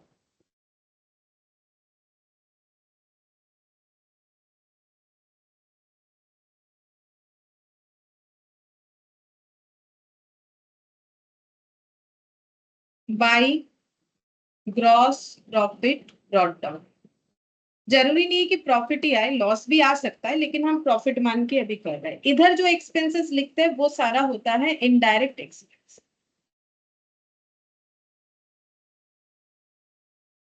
यहाँ पर जो लिखते हैं वो सारा होता है इनडायरेक्ट इनकम। इनडायरेक्ट इनकम और इनडायरेक्ट एक्सपेंस में फर्क ये होता है कि इनडायरेक्ट का मतलब होता है जो बिजनेस से रिलेटेड नहीं है, जो हमारे डायरेक्ट बिजनेस से रिलेटेड नहीं है, वो होता है इनडायरेक्ट। ठीक है, सॉरी, इनडायरेक्ट एक्सपेंसेस का मतलब बिजनेस से रिलेटेड नहीं, थोड़ा गलत बता दिया। ठीक है, इनडायरेक्ट एक्सपेंसेस और डायरेक्ट एक्सपेंसेस का मतलब होता है वो एक्सपेंसेस जो स्टॉक को गोडाउन तक लाने का होता है, वो होता है डायरेक्ट एक्सपेंसेस। और बिजनेस को ऑपरेट करने का, बिजनेस को चलाने का जो खर्चा होता है वो होता है इनडायरेक्ट एक्सपेंस, और उसमें कुछ बाइफर्केशंस होते हैं। ये जो डायरेक्ट एक्सपेंसेस है, ये वो एक्सपेंसेस है जो सप्लायर के वहां से स्टॉक को लेके आने का अप टू गोडाउन तक का खर्चा जो है वो डायरेक्ट एक्सपेंस होता है।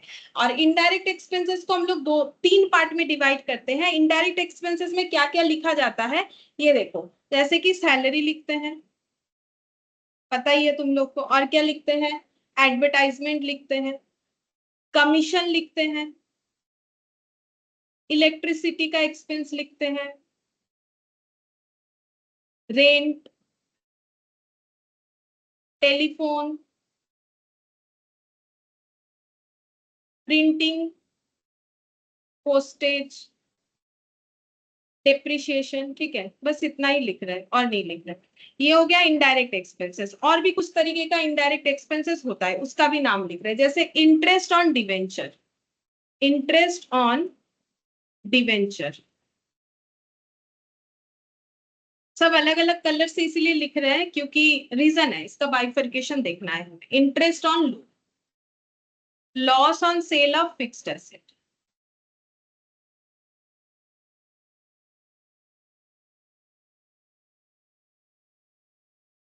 और इधर लिख लेते हैं loss due to fire, loss due to flood और अर्थक्वेक। क्यों लिख दिया? और यहां पर आ जाता है हम लोग का overall to net profit before tax.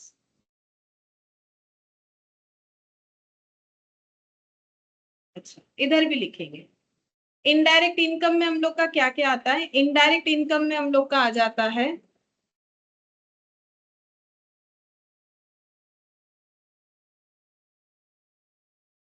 ये लिखेंगे, पहले इसके बराबर लिखते हैं, interest on debenture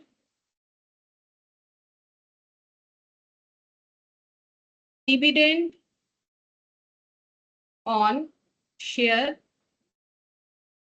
profit on sale of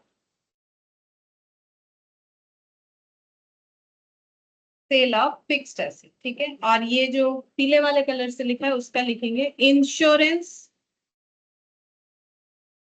claim for fire, insurance claim for flood, earthquake.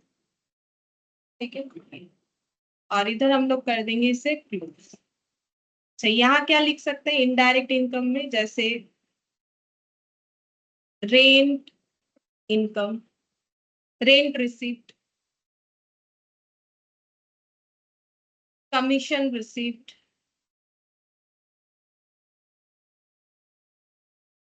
Commission receipt, और क्या लिखते हैं? डिस्काउंट। ठीक है, इस तरीके का। तो मैंने यहाँ 3-4 पार्ट लिखे। अच्छा, अब देखो यहाँ पर पहले ये बाइफर्केशन समझना पड़ेगा, ये क्या होता है। जैसे कि अगर इसको हम करंट जो कंपनी का स्टेटमेंट फॉर्मेट है उसके साथ कंपेयर करें तो कंपनी बोल रही है कि हम सबसे पहले लिखते हैं अपना सेल्स, मतलब रेवेन्यू फ्रॉम ऑपरेशन, ठीक है। अभी जो तुम लोगों ने थोड़ी देर पहले एक क्वेश्चन किया था वहां पर तुम लोग देख सकते हो स्टेटमेंट ऑफ पीएल कैसे बना हुआ था। ये देखो, सबसे पहले था रेवेन्यू फ्रॉम ऑपरेशन, उसके बाद था अदर इनकम, इस तरीके से दिया हुआ था।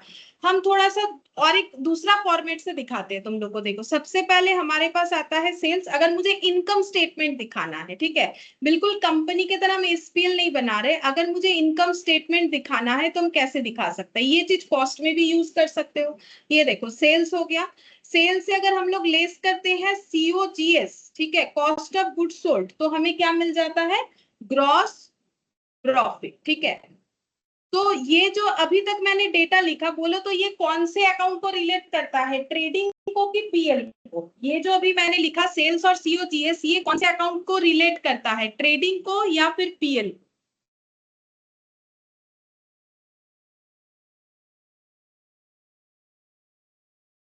अरे बोलो, अब ये नहीं पता है ऐसा मत बोलो। सेल्स और सीओजीएस किसको रिलेट करता है?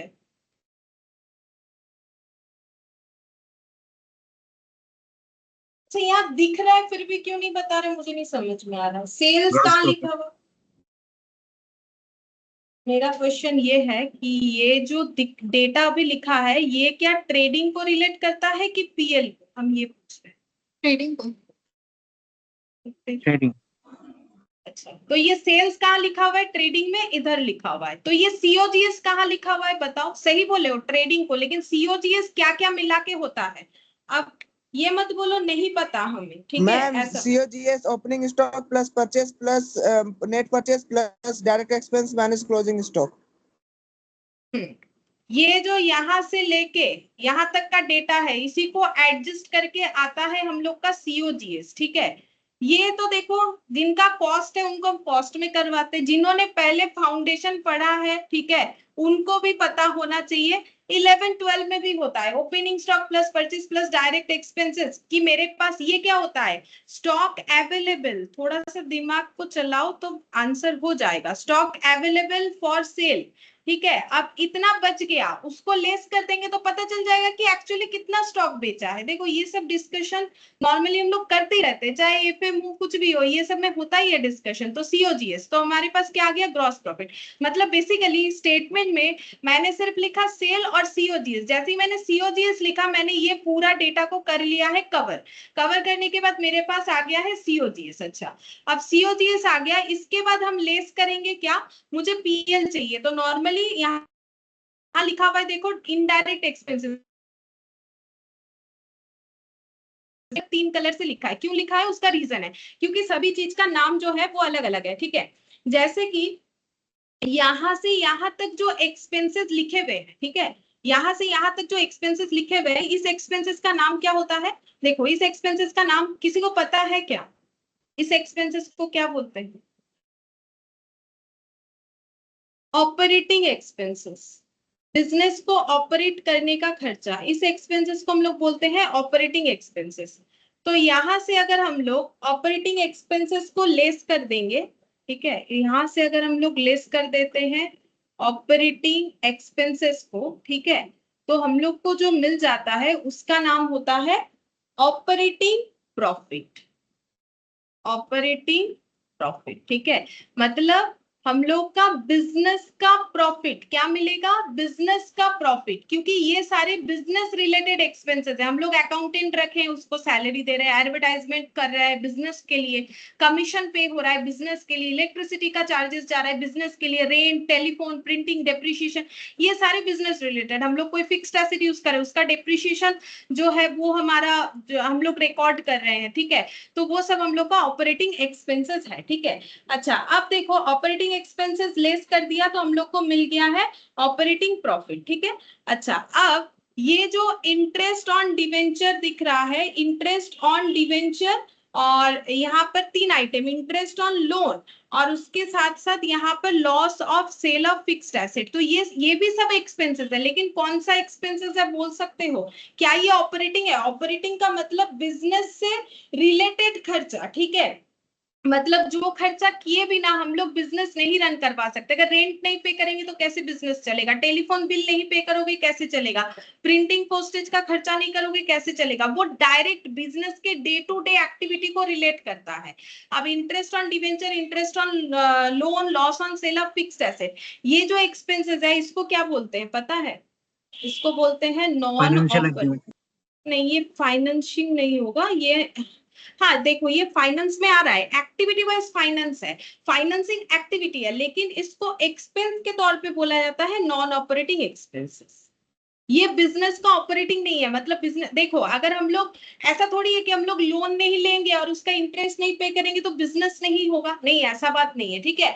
लोन का इंटरेस्ट हम लोग डे टू डे पे करें ना करें, ठीक है, इससे हमारे प्रोडक्शन का कोई रिलेशन नहीं है, हमारे सेल का कोई रिलेशन नहीं। जो बिजनेस को डायरेक्टली इंपैक्ट करता है उसको हम लोग बोलते हैं ऑपरेटिंग एक्सपेंस या ऑपरेटिंग इनकम, जो भी बोलो। ये हमारे बिजनेस को डायरेक्टली रिलेट नहीं करता है, इसको हम लोग बोलेंगे नॉन ऑपरेटिंग एक्सपेंसेस, ठीक है। अब ऑपरेटिंग प्रॉफिट से हम लोग क्या लेस करेंगे इसके बाद, ये देखो यहां से हम लोग लेस करेंगे non operating expenses, non operating expense, ठीक है, नॉन ऑपरेटिंग एक्सपेंसेस को लेस करेंगे। अच्छा, अब यहाँ पर नॉन ऑपरेटिंग एक्सपेंसेस को लेस कर दिया। अब ये जो है इसको क्या बोलते हैं पता है? ये जो एक्सपेंसेस है इधर का, ये देखो दूसरे कलर से लिखा हुआ है, पीले वाले कलर से, ये क्या है पता है? लास्ट दिन इसका नाम मैंने बताया था, एग्जाम्पल जब दिया था इसका नाम मैंने बताया था, अगर तुम लोगों को याद है। लॉस ड्यू टू फायर, ये जो क्वेश्चन नंबर 1 था वहां पर ये पॉइंट था। चलो देखते हैं दिखाने से याद होता है कि नहीं। देखो थोड़ा तो मेहनत करना पड़ेगा, एकदम नहीं पढ़ने से कैसे याद रहेगा। देखते हैं दिखाने से भी याद होता है कि नहीं। ये जो है ये कौन से हेड में जाता है?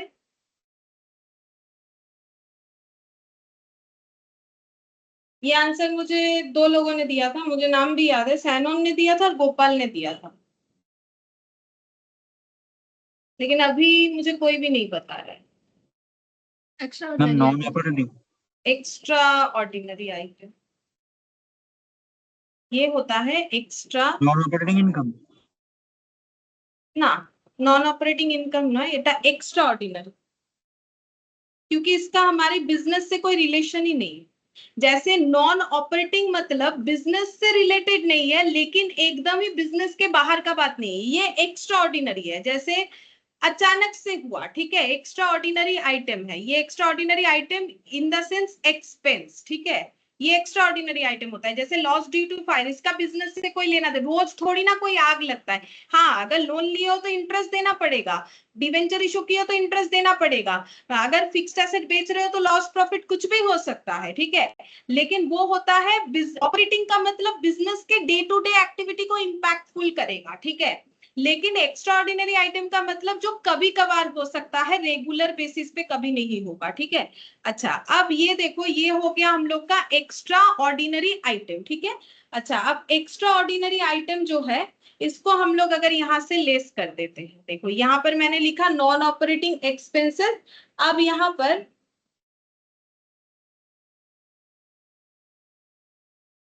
एक सेकंड, नॉन ऑपरेटिंग एक्सपेंसेस किया है हम लोगों ने, यहाँ पर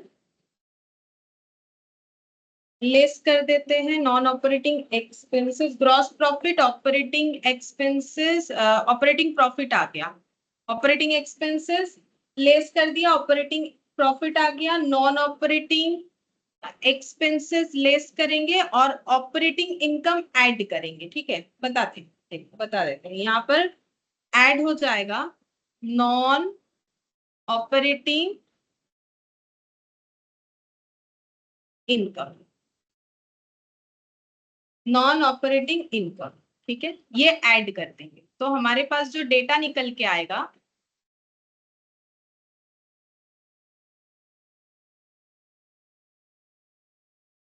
हमारे पास जो डेटा निकल के आएगा उसको हम लोग बोलते हैं net profit before extra ordinary items बताते हैं ये कैसे आया। देखो यहाँ पर ये वाला जो डेटा है, ये जो इनडायरेक्ट इनकम है, इसको कौन से कैटेगरी में दोगे? तो देखो एक्सपेंस साइड तुम लोग को कैटेगरी दिख गया, 3 कैटेगरी, ऑपरेटिंग एक्सपेंस और non operating expense, extra ordinary expense. यहाँ पर भी सेम कैटेगरी रहेगा। तो ये जो कैटेगरी है इसको क्या बोलोगे? ये जो रेड उधर भी लिखा हुआ है, रेड कलर से इधर भी लिखा हुआ है, इसको क्या बोलोगे? सेम ही तो बताना है, इसीलिए तो सेम कलर से लिखा है। बोलो ये कैसा इनकम है? Non operating income. Non operating. Oh. हाँ ठीक है, नॉन ऑपरेटिंग ऑपरेटिंग। इनकम। ओ सॉरी, हाँ नहीं ऑपरेटिंग गलत बोल रहे मैम। हो। नहीं ऑपरेटिंग नहीं, नॉन ऑपरेटिंग होगा। बताते हैं क्यों। ये non operating, non operating income same नहीं होगा, ठीक है। नॉन ऑपरेटिंग इनकम होगा। ऑपरेटिंग इनकम मतलब क्या? जो बिजनेस का डायरेक्ट इनकम है। मुझे बता सकते हो ये पूरे स्टेटमेंट में होना चाहिए? बोलो कौन सा ऑपरेटिंग इनकम? ऑपरेटिंग मतलब बिजनेस का मेन इनकम, वही तो तुम लोग ऑपरेटिंग एक्टिविटी में लिख रहे हो ना कि सेल। Sales, correct. ये जो है ये मेरा ऑपरेटिंग इनकम है। ये जो है ये मेरा ऑपरेटिंग इनकम है। इसके अलावा जो भी हम लोग लिखते हैं पीएल में, वो सारे हमारे नॉन ऑपरेटिंग इनकम होता है, या फिर इसको हम लोग बोलते हैं इनडायरेक्ट इनकम, ठीक है। अच्छा अब ये वाला बोलो क्या बोलोगे? इधर था देखो हम लोग का नॉन ऑपरेटिंग एक्सपेंस, इसको हम लोग क्या बोलेंगे? ये तो इनकम है,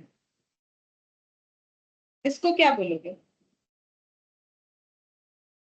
नॉन ऑपरेटिंग इनकम। हाँ ये भी हम लोग का होगा नॉन ऑपरेटिंग,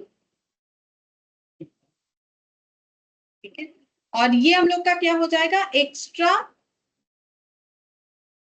ऑर्डिनरी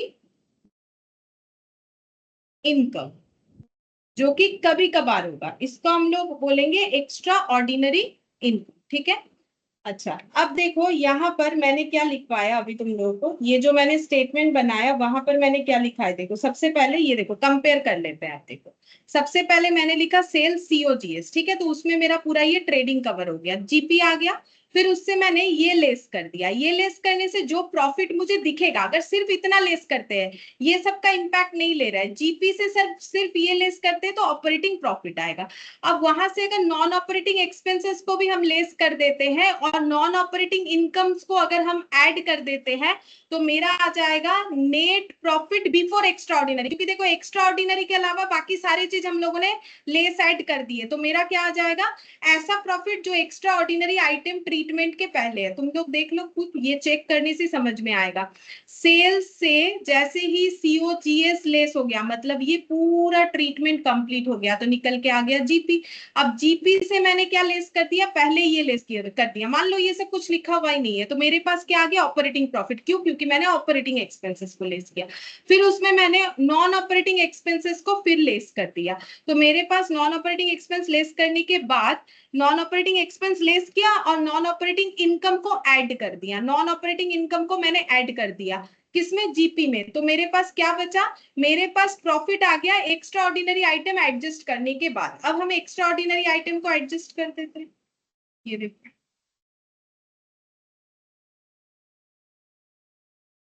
यहाँ पर लिखेंगे एक्स्ट्रा ऑर्डिनरी आइटम को एडजस्ट करेंगे। यहाँ पर लिख देंगे लेस एक्स्ट्रा ऑर्डिनरी, यहाँ पर आइटम जो है इन एक्सपेंसेस को लेस करेंगे, less extra ordinary expense, add कर देंगे एक्स्ट्रा ऑर्डिनरी इनकम, ठीक है। Extra ordinary expense less extra ordinary income add. ये करने से क्या आ जाएगा? नेट प्रॉफिट बिफोर टैक्स, ठीक है। नेट प्रॉफिट बिफोर टैक्स, ये आ गया, ठीक है। अब इससे एप्रोप्रिएशंस करना होता है। एप्रोप्रिएशन जैसे तुम लोगों ने अभी क्वेश्चन में देखा ना, एप्रोप्रिएशन का मतलब ये मेरा नेट प्रॉफिट बिफोर टैक्स आ गया। अच्छा इसके बाद टैक्स देंगे, उसके बाद तो एप्रोप्रिएशन, इसके बाद हम लोग पे करेंगे टैक्स। टैक्स पे करने के बाद आ जाता है नेट प्रॉफिट आफ्टर टैक्स। अब ये जो है इसको हम लोग एप्रोप्रिएशन करेंगे। एप्रोप्रिएशन कहाँ कहाँ करेंगे? हम लोग नॉर्मली रिजर्व में पैसा भेज देते हैं, प्रोपोज डिविडेंड कर सकते हैं, कंपनी है तो जनरल रिजर्व क्रिएट कर सकते हैं, इस तरीके का चीज होता है, तो वो भी हम बताते हैं। देखो यहाँ पर जैसे ही ये समझाने के लिए जब स्टेटमेंट बनेगा तो समझ में आएगा, जो लिखा हुआ रहता है ना वहां पर एड, लेस, एक्स्ट्रा ऑर्डिनरी, जो है हम लोग का नॉन ऑपरेटिंग, ऑपरेटिंग, तो इसमें काफी सारा कंफ्यूजन होता है, इसीलिए मैंने इसको डिटेल्स में एक बार समझाने का कोशिश किया। मुझे लगता है ऐसे करके समझने से हमें आसानी होगा। फिर देखो नेट प्रॉफिट बिफोर टैक्स, ये हमें मिल गया, ठीक है, ये हमें मिल जाता है इसमें से, ये जो बना, ठीक है। अब इसमें से हम लोग क्या करेंगे? टैक्स एक्सपेंसेस रिकॉर्ड करेंगे। टैक्स एक्सपेंसेस का मतलब हो जाता है प्रोविजन फॉर टैक्स। अब हम लोग प्रोविजन बनाएंगे कि अगर हमें टैक्स पे करना है तो लगभग इतना पे करना पड़ सकता है, उसके लिए हम लोग प्रोविजन बनाएंगे, तो हमें मिलेगा नेट प्रॉफिट आफ्टर टैक्स, ये मिलेगा नेट प्रॉफिट आफ्टर टैक्स, ये मिल गया, ठीक है। अब हम लोग इसमें से लेस करेंगे एप्रोप्रिएशन। एप्रोप्रिएशन जो है मतलब डिस्ट्रीब्यूशन ऑफ नेट प्रॉफिट, तो वो कहाँ कहाँ डिस्ट्रीब्यूट होगा? Proposed dividend, company dividend propose करती है तो प्रोपोज डिविडेंड में जाएगा। फिर हो जाएगा transfer to general reserve, normally जो होता है वही लिख रहा है, ठीक है, ट्रांसफर टू जनरल रिजर्व, और बाकी जो रह गया उसको हम लोग बोलते हैं रिटेन्ड इन पीएल, ठीक है। ये रिटेन्ड इन पीएल मतलब बेसिकली ये जो अमाउंट है इसको हम लोग 3 जगह पे डिस्ट्रीब्यूट कर सकते हैं। इससे डिविडेंड दिखा सकते हैं कि हाँ इतना डिविडेंड प्रोपोज, क्योंकि कंपनी है तो डिविडेंड तो देगी ही, कुछ ना हो तो प्रेफरेंस शेयर को तो देने ही वाली है। जनरल रिजर्व में ट्रांसफर कर सकती है और बाकी जो है पीएल में रह जाएगा, ठीक है। अब जनरल रिजर्व में नहीं करेगी तो बाकी पूरा ही पीएल में रह जाएगा। बेसिकली ये तीनों का टोटल इसके बराबर, ठीक है, इससे ये लेस करने से ये 0 हो जाएगा, ठीक है। एप्रोप्रिएशन इस तरीके से होगा। अच्छा, अब यहाँ पर देखो हमें ऐसे बोल सकता है, सबसे पहले हमें ये कैलकुलेशन करने आना चाहिए, calculation of net profit before tax, ठीक है। ये कैलकुलेट करेंगे, हमें कैलकुलेट करना पड़ेगा नेट प्रॉफिट बिफोर टैक्स। कैसे कैलकुलेट करोगे? मतलब तुम लोग को ये कैलकुलेट करना है, सॉरी ये कैलकुलेट करना है। कैसे करोगे? हमें क्वेश्चन में क्या गिवन रहेगा? ये डेटा गिवन रहेगा, हमें बैक कैलकुलेशन करके जाके नेट प्रॉफिट बिफोर टैक्स में जाना पड़ेगा। तो बेसिकली हम लोग क्या करेंगे, जो डेटा हमें एप्रोप्रिएशन वाला गिवन रहेगा उसे ऐड करेंगे, मतलब प्रोपोज डिविडेंड, फिर ट्रांसफर टू जनरल रिजर्व, ये सब ऐड कर लेंगे। Transfer to general reserve question में ये गिवन रहेगा, जब क्वेश्चन करोगे तो मेरा बात समझ में आएगा क्यों ऐसा बोल रहे हैं। क्वेश्चन में ये गिवन रहेगा, डायरेक्टली हमें कभी ऐसे गिवन नहीं रहता है क्वेश्चन में कि नेट प्रॉफिट आफ्टर टैक्स या बिफोर टैक्स कितना है। तो रिटेन्ड इन पीएल, ये तीनों आइटम अगर हम लोग ऐड कर लेंगे तो हमें क्या मिल जाएगा? ये मिल जाएगा नेट प्रॉफिट आफ्टर टैक्स। क्यों? क्योंकि इसी का एप्रोप्रिएशन, इसी को हम लोगों ने ऐसे डिस्ट्रीब्यूट, मान लो ये आया था 100, अब इसमें से हम लोगों ने यहाँ पर क्या कर दिया, या फिर 90 आया था, यहाँ 30, यहाँ 30, यहाँ 30 लगा दी, तो ये सब ऐड करने से हमें मिल जाएगा नेट प्रॉफिट आफ्टर टैक्स। तो ये ऐड करने से हमारे पास जो डेटा आएगा उसको हम लोग बोलते हैं नेट प्रॉफिट आफ्टर टैक्स, ये आ जाएगा, ठीक है। अब इसमें हम लोग क्या करेंगे, इसमें हम लोग ये टैक्स के प्रोविजंस को ऐड बैक कर देंगे, ठीक है। करने से ही मुझे मिल जाएगा net profit before tax. Add कर देंगे टैक्स एक्सपेंस, जहां भी टैक्स एक्सपेंस लिखा हुआ है उसको बोला जाता है प्रोविजन। टैक्स पेड और टैक्स एक्सपेंस अलग होता है। एक्सपेंस का मतलब जितना प्रोविजन क्रिएट किए, और टैक्स पेड का मतलब जितना हम लोगों ने पे किया। प्रोविजन जितना होता है उतना ही बैड डेब्ट हो जरूरी नहीं, प्रोविजन जितना होता है उतना ही टैक्स पेमेंट हुआ जरूरी नहीं, कम ज्यादा हो सकता है, ठीक है। ये आ जाएगा नेट प्रॉफिट बिफोर टैक्स। हमें पहले ये कैलकुलेट करना पड़ता है, जब हम लोग ऑपरेटिंग कैश फ्लो निकालना चाहते हैं तो सबसे पहले हमें ये कैलकुलेट करवाया जाता है, ठीक है। उसके बाद क्या होता है, जस्ट यही वाला स्टेटमेंट बता देते हैं, थोड़ा टाइम लगेगा क्योंकि मैंने ये बताया तो फिर इतना बताना मेरा बेकार हो जाएगा। अगर हम इसको नेक्स्ट दिन करवाते हैं तो समझ में नहीं आएगा। अब हम सिर्फ तुम लोग को बताएंगे cash flow from operating activity indirect method में कैसे लिखा जाता है, क्योंकि उसी में डिफरेंस है, बाकी सब में नहीं है। सबसे पहले लिखना पड़ता है नेट प्रॉफिट बिफोर टैक्स, इसी से स्टार्ट करना पड़ता है। तो कैसे मिलेगा net profit before tax? Simple बात है, मैंने यहाँ पर बता दिया कि हमें क्वेश्चन में ना ये सब डेटा रहेगा, ये सबको एड बैक करते हुए हमें मिल जाएगा नेट प्रॉफिट बिफोर टैक्स। और अगर तुम लोग इस पैटर्न में चलते हो तो सबसे पहले मुझे ये डेटा चाहिए, ठीक है। उसके बाद मुझे क्या करना है, बैक में जाके जो जो एडलेस है उसको एडलेस करना है। जैसे तुम लोग को फॉर्मेट में अगर तुम लोग देखोगे या फिर तुम लोग 11-12 में जब किए हो तब फॉर्मेट में देखोगे ऐसा लिखा हुआ रहता है, एड लिखा हुआ रहता है, जस्ट इसके बाद एक्स्ट्रा ऑर्डिनरी एक्सपेंसेस, ये देखो लिखा हुआ रहता है ऐसे, एक्स्ट्रा ऑर्डिनरी एक्सपेंसेस ऐड कर लो, ऐसे लिखा हुआ रहता है। और यहाँ पर लिखा हुआ रहता है एक्स्ट्रा ऑर्डिनरी इनकम को लेस कर दो। इसका रीजन अब क्लियरली समझ में आना चाहिए। मुझे कहाँ जाना है, मुझे ऑपरेटिंग प्रॉफिट तक पहुंचना है। ऑपरेटिंग प्रॉफिट मुझे कैसे मिलेगा, जब हम ग्रॉस प्रॉफिट से ये लेस कर देंगे तो मुझे ऑपरेटिंग प्रॉफिट मिलेगा, ठीक है। तो अगर मुझे ऑपरेटिंग प्रॉफिट में जाना है और मेरे पास ये डेटा अवेलेबल है तो मुझे इसमें एडजस्ट करते हुए जाना पड़ेगा। अब ये डेटा पे जब हम लोग पहुंचे थे तो एक्स्ट्रा ऑर्डिनरी एक्सपेंसेस को लेस किया था और एक्स्ट्रा ऑर्डिनरी इनकम को ऐड किया था। अब इससे हमें ऊपर की तरफ जाना है धीरे धीरे, तो मुझे क्या करना पड़ेगा, जस्ट उसका ऑपोजिट इंपैक्ट डालना पड़ेगा। मुझे अगर इसमें से ये लेस करने से जो आया था दैट इज ऑपरेटिंग प्रॉफिट, उसमें अगर मुझे पहुंचना है, इसीलिए मैंने इधर स्टेटमेंट भी बना रखा है। देखो मुझे कहाँ जाना है, नेट प्रॉफिट बिफोर टैक्सेशन में मुझे जाना है, यहाँ पर ऑपरेटिंग प्रॉफिट तक पहुंचना है। तो मुझे एक्स्ट्रा ऑर्डिनरी एक्सपेंसेस और एक्स्ट्रा ऑर्डिनरी इनकम का जो ट्रीटमेंट किया था मैंने उसका रिवर्स करना पड़ेगा। यहां पहुंचने के लिए इनकम को ऐड किया था और एक्सपेंसेस को लेस किया था।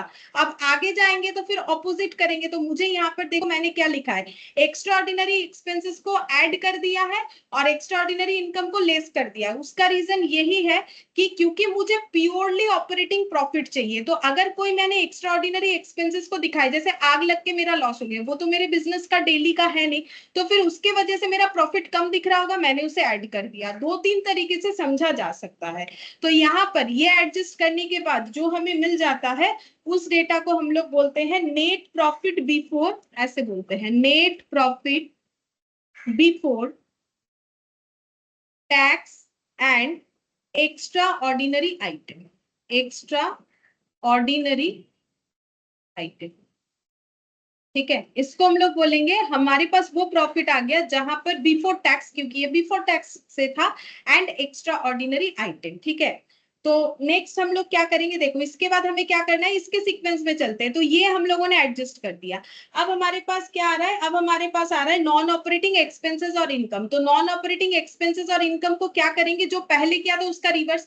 एक्सपेंस हम लोगों ने नॉन ऑपरेटिंग वाला लेस किया था, लेकिन मुझे तो ऑपरेटिंग प्रॉफिट चाहिए, तो अब नॉन ऑपरेटिंग एक्सपेंसेस को क्या करेंगे, ऐड करेंगे और नॉन ऑपरेटिंग इनकम को लेस करेंगे। तो यहाँ पर ऐड कर देंगे नॉन ऑपरेटिंग एक्सपेंस, ठीक है। नॉन ऑपरेटिंग एक्सपेंसेस को हम लोग कर देंगे ऐड बैक और लेस कर देंगे non operating income. Non operating income को हम लोग कर देंगे लेस, ठीक है। तो अब हमें क्या मिल जाएगा, तो ऑब्वियसली अब हमें क्या मिल जाएगा, हम लोगों ने ये ट्रीटमेंट कर डाला, ये ट्रीटमेंट भी कर डाला, तो अब हमें क्या मिलेगा, अब हमें मिल जाएगा ऑपरेटिंग प्रॉफिट, ठीक है। ऑपरेटिंग प्रॉफिट मिल जाएगा, यहाँ पर लिखेंगे, ये हमारे पास आ जाएगा यहाँ पर ऑपरेटिंग प्रॉफिट,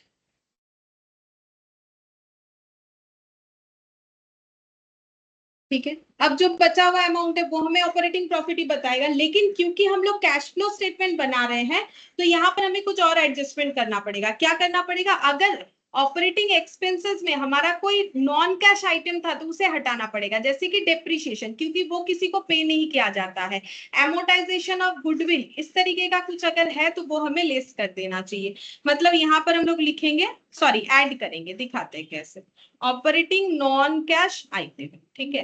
तो जो भी हमारा नॉन कैश आइटम है, ऑपरेटिंग प्रॉफिट में ना नॉन कैश आइटम भी आ गया, तो नॉन कैश आइटम जो है जिसकी वजह से मेरा एक्सपेंसेस का मेरा प्रॉफिट कम हो रखा है, जैसे मैंने डेप्रिसिएशन और एमोर्टाइजेशन को चार्ज किया था, लेकिन वो हमारा नॉन कैश है। नॉन कैश मतलब इसके लिए हमारा कोई कैश आउटफ्लो नहीं होता है, तो मुझे इसको क्या कर देना है, ऐड बैक, ताकि मुझे ऑपरेटिंग प्रॉफिट जो है वो कौन सा वाला मिले, प्योरली कैश वाला मिले, ठीक है। तो इसको हम लोग क्या बोलेंगे, operating profit before working capital changes, working capital changes.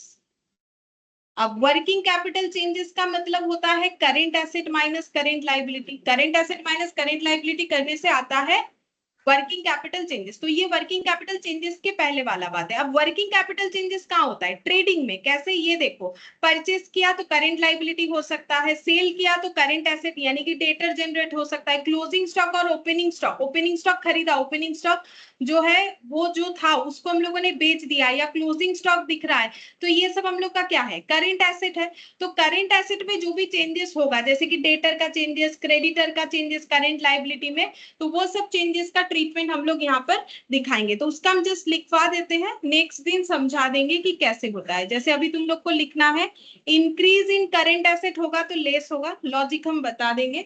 फिर ऐड कर दोगे, decrease in current asset add हो जाएगा ऑपोजिट वाला। लेस कर दोगे अगर डिक्रीज इन करेंट लायबिलिटी है, और ऐड कर दोगे अगर इंक्रीज इन करेंट लायबिलिटी है। ठीक है, अच्छा, ये सब ऐड करने के बाद हम लोग का आ जाएगा कैश फ्लो फ्रॉम ऑपरेशन। इसको हम लोग बोलते हैं cash flow from operation. Cash flow from operation.